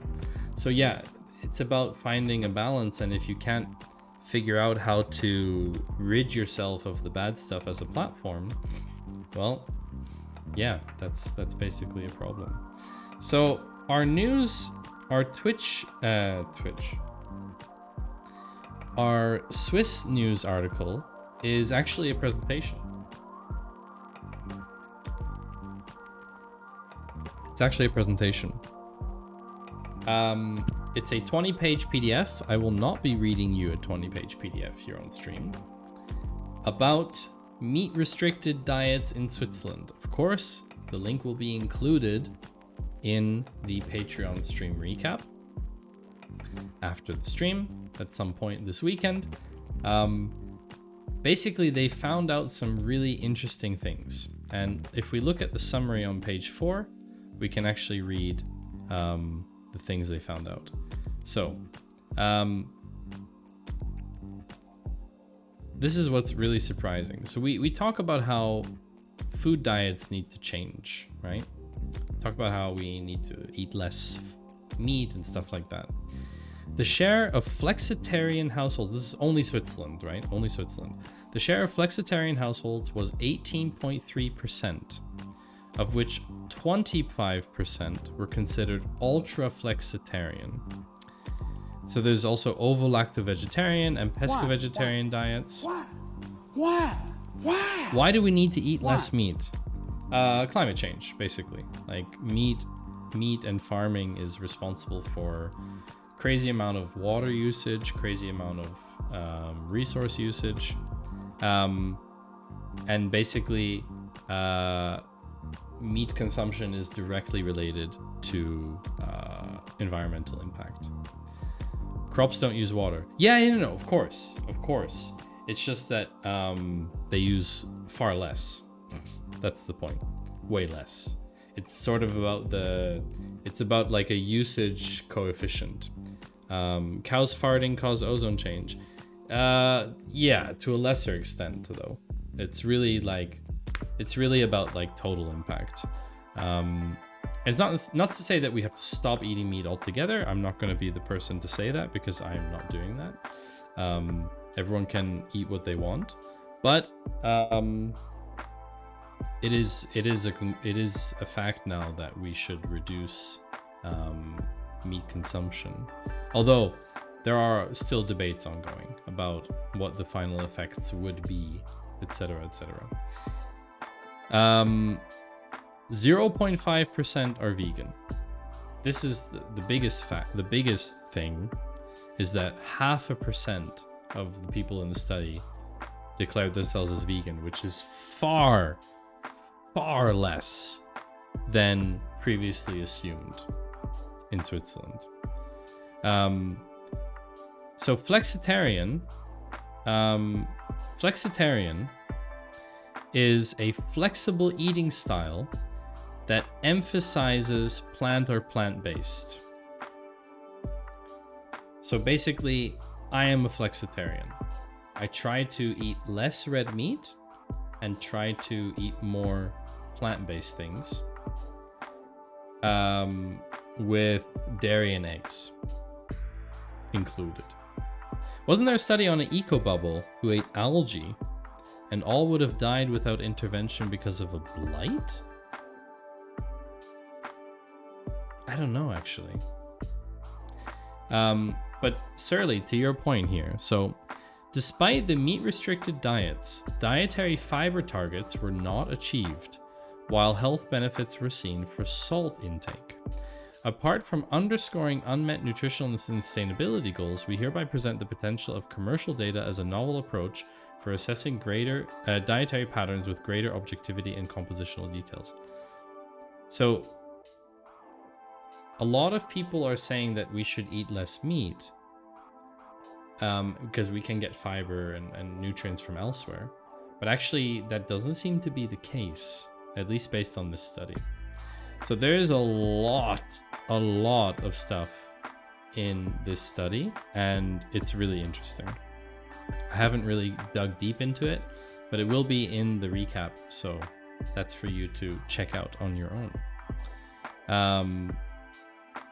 The Twitch highlight. So you may think, I'm wearing a Twitch t-shirt today, by the way. You may think that I will talk to you about simulcasting or multi-streaming, because now Twitch has come out a few weeks ago in Las Vegas and said that everybody can simulcast. I don't care. It's not as big of a deal as people make it out to be. So the article about Twitch this week isn't about simulcasting. It's funny how you have to take supplements if you're a veggie or vegan. However, carnivores are generally healthier. I get the whole animal welfare angle and I get the climate angle. So that about supplements is not necessarily true. A lot of people have a vegetarian or vegan diet and do not take supplements because they are paying attention to get all the things that they need to. However, I'll be honest with you, Surly. Like, I'm not convinced of a vegan or vegetarian diet. I do think that reducing meat consumption makes sense for a lot of reasons. Too many to cover in one stream. However, we have to think back to our roots as humans, genetically speaking. And actually, we are genetically programmed to eat meat. It's just the way that it is. So it would be strange to abolish meat altogether, and I don't think that's a viable strategy. We just have to think about how can we improve things without destroying everything. That's right, Cypher. I was simulcasting before it was technically legal. But Maddie, plants are the ones with roots. Huh.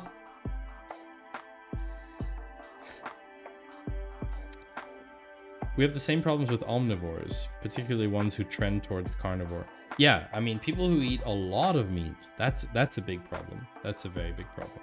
I mean, you can do the research for yourselves, chat. You're all very smart. The amount of resources required for red meat, just purely red meat versus white meats, it's wild. It's just absolutely wild. But yes, I enjoy eating meat, and I don't see myself stopping eating meat completely anytime soon. That being said, let's talk about Twitch's news item. And as we are in software and game dev category, we can talk about Twitch's State of Engineering 2023 blog post. So, their CTO brought out some stats. Our average number of active viewers is over 2.5 million. Our yearly number of minutes watched is over 1.3 trillion. They could have put this into hours or days, by the way. And monthly individual streamers are 7 million. I'm competing with 7 million other people on this platform, technically, sort of. So, let's look at these things. Video, ingest, transcoding, video distribution, VOD, playback. This is like a whole breakdown of how Twitch works, which is wild. They're saying everything. Twitch runs data centers around the globe called edges that connect to local ISPs.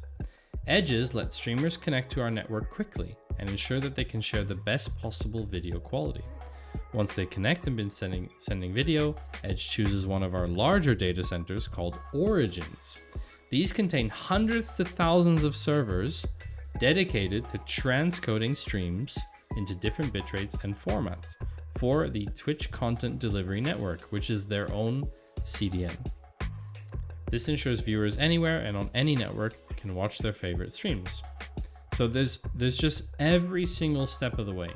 The Edge team, they talk about Event Sub, the API that we use to get data from, the API Gateway Helix, which allows you to retrieve more detailed analytics than just Event Sub. There's also something called Event Bus, Meep meep. I don't have a car like White Panther. There's an event bus, which is developers at Twitch use event schemas and tooling so that they can figure out if something breaks, which is interesting. Anyway, there's community stuff, supporting small music streamers, community insights, chat and pub sub. So for example, they use services like Zuma and Clue to evaluate viewer messages against rules like automod. So none of you are getting modded right now, but if some of you started writing things that were a bit more spicy, you might get auto-modded. Yeah, pub sub obviously. And this is just a really, really cool thing. And then there's this ping here, Community Discovery Machine Learning Team. So this is about making personalized recommendations.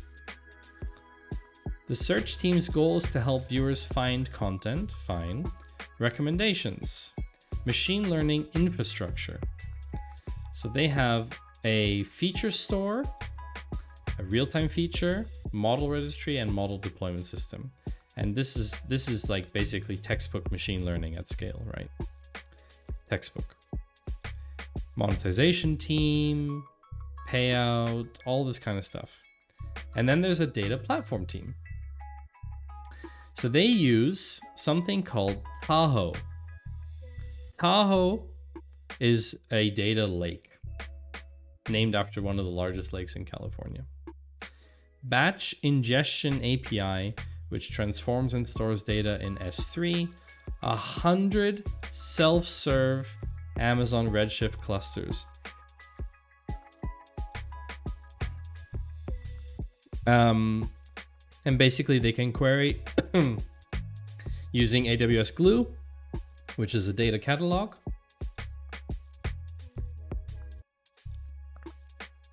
And Amazon Redshift Spectrum.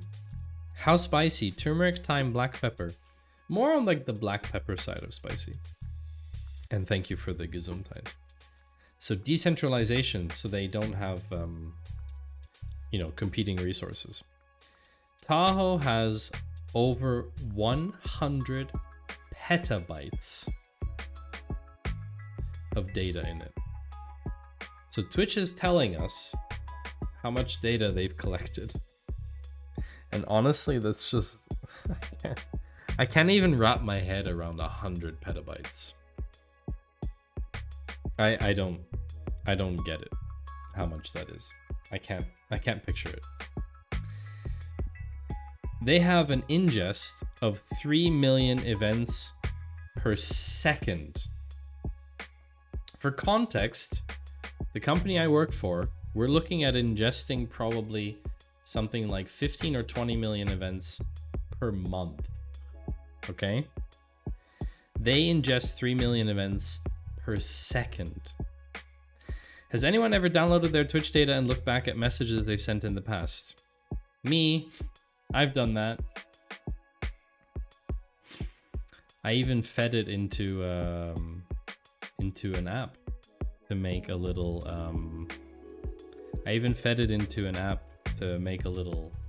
thing for it.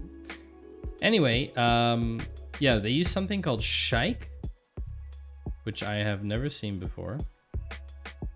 Welcome back. Managing the unmanageable ETL.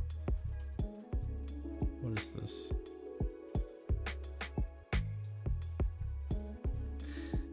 I have to wonder what the business case is for spending all this money on storage and infra.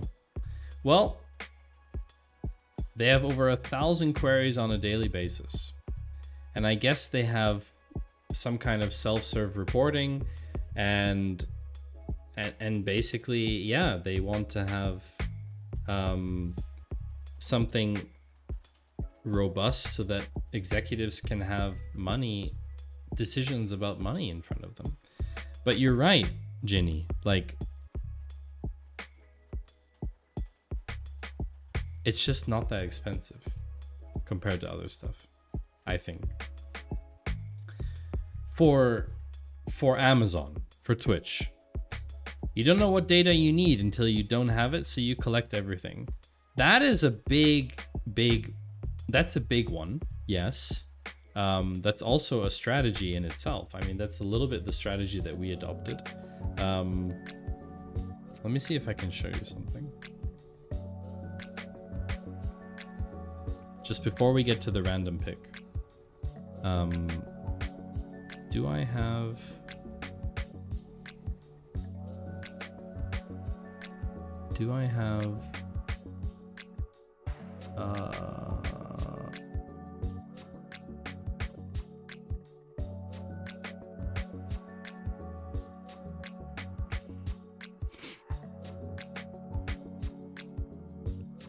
I have it connected, but I haven't done anything with it yet. So I have all of my Twitch data in BigQuery, but I haven't really done anything with it yet. I wanted to actually develop a little service where you could upload your Twitch data dump and get it analyzed. But I realized the privacy implications were just huge. So I decided not to do it. I could provide queries to people if they imported their data to BigQuery or imported their data to a database that they got from Twitch. Then I could provide queries for you so that you could analyze your own data from Twitch. But other than that, I don't think there's a nice way to do it, unfortunately. But of course, I'm working on, just in numbers, which will give you a better way to analyze everything around channel points around your channel. And maybe it will expand to other things at some point. So who knows? Anyway, so the last article of today, the random pick, is honestly, it's a bit of a head scratcher. All of you, I'm sure, have by now heard of ransomware and heard of the fact that ransomware is basically extortionists. They break into a company, steal stuff, or lock down the company's systems, and then ask for money from those companies. And a ransomware gang didn't get what they wanted with a company because a company refused to negotiate with them. So they lodged a formal complaint with the SEC, the Securities and Exchange Commission in the US. And it's wild, absolutely wild, that they can do that. But because of some law, they can do that. So this is the random pick of the week because honestly, this is nuts to me. So Black Cat, we've heard about this gang before. That's the one that took responsibility for a leak at Sony, has begun abusing upcoming SEC cyber incident reporting rules to put pressure on organizations that refuse to negotiate ransom payments. So they already filed one complaint, and this is what happens. These new regulations are going to come into effect mid-December. They haven't taken effect yet. They lodged a complaint, and basically, they publish these companies on their website saying, they publicly name and shame the company that they've stolen from. And now they can also do these SEC reports. So, blah, blah, blah, blah. After initial contact by someone representing the company, communications went silent, blah, blah, blah. A significant breach compromising customer data and operational information. New SEC rules require reporting of material breaches. So the SEC has said that as of December 15th, US listed companies have to disclose cybersecurity incidents that impact their financial condition and operations within 4 business days of the incident. So, here's the problem. If a company, Wait, I'm going to breach you and then report you for being breached. Exactly. So this is a cyber extortion thing. Basically, they did this for transparency. But this is not enough, right? This is not enough. Basically, the reports that Black Cat tattled on one of their victims to the SEC isn't surprising in the ever-evolving ransomware economy. Some will argue that Black Cat's move is opportunistic at best and they are motivated only by greed. Others will say that this aggressive move could leave the group in the crosshairs of US law enforcement agencies. At the end of the day, the ransomware gangs are criminal organization and their only motive is profits. However, we have to be honest about something, Chad. It does mean that we find out really quickly about breaches, doesn't it? And in my book, yes, they shouldn't have been breached in the first place, right? Companies doing the breaching, no. Like, Black Cat is obviously bad. But let's be honest, the company had lax policies. Like, the company probably got breached because they didn't have good policies, they didn't have good security, so it was only a matter of time. And I'd rather prefer to know quickly so that I can do damage control. So I'm not actually all too angry about this. But it is wild. It is very wild. Hey, we just hacked you. You have 4 days. You have 4 days to comply with our negotiation request, or we go to the SEC and file a complaint against you. That is a tactic that no one expected to see from a ransomware company. Honestly, I don't think anyone expected that. But wait, if they already got breached, that's the whitest of gray hat activities. The company does need to self-report within 4 days, but a lot of them probably won't. That's the thing. A lot of them probably won't self-report. That's the problem. I think a lot of them won't.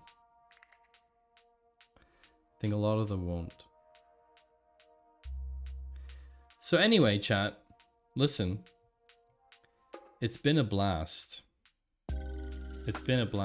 But it's also time to say goodnight. It's time to say goodnight to you.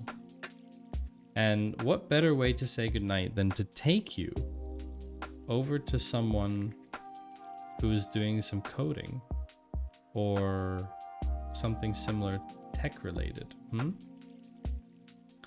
Someone doing data stuff, maybe?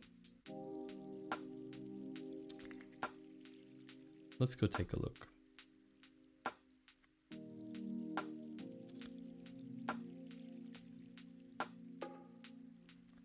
Thanks for keeping us entertained and informed. Well, edutainment, as I call it, is my thing now. I'm trying to keep everyone informed, but also make it fun at the same time. I think it can be fun. It can be fun to learn together. Let me take a look here. Oh, that person isn't online anymore. Okay. Oh, this looks interesting. This looks fun. Let's take a look at this. Give me a second to prepare the raid, chat.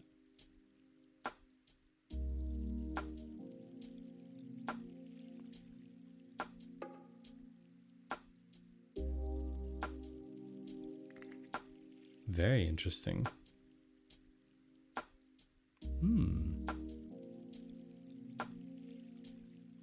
Okay, this looks really fascinating. Let's raid this person. I don't know them, but looks like a very interesting topic.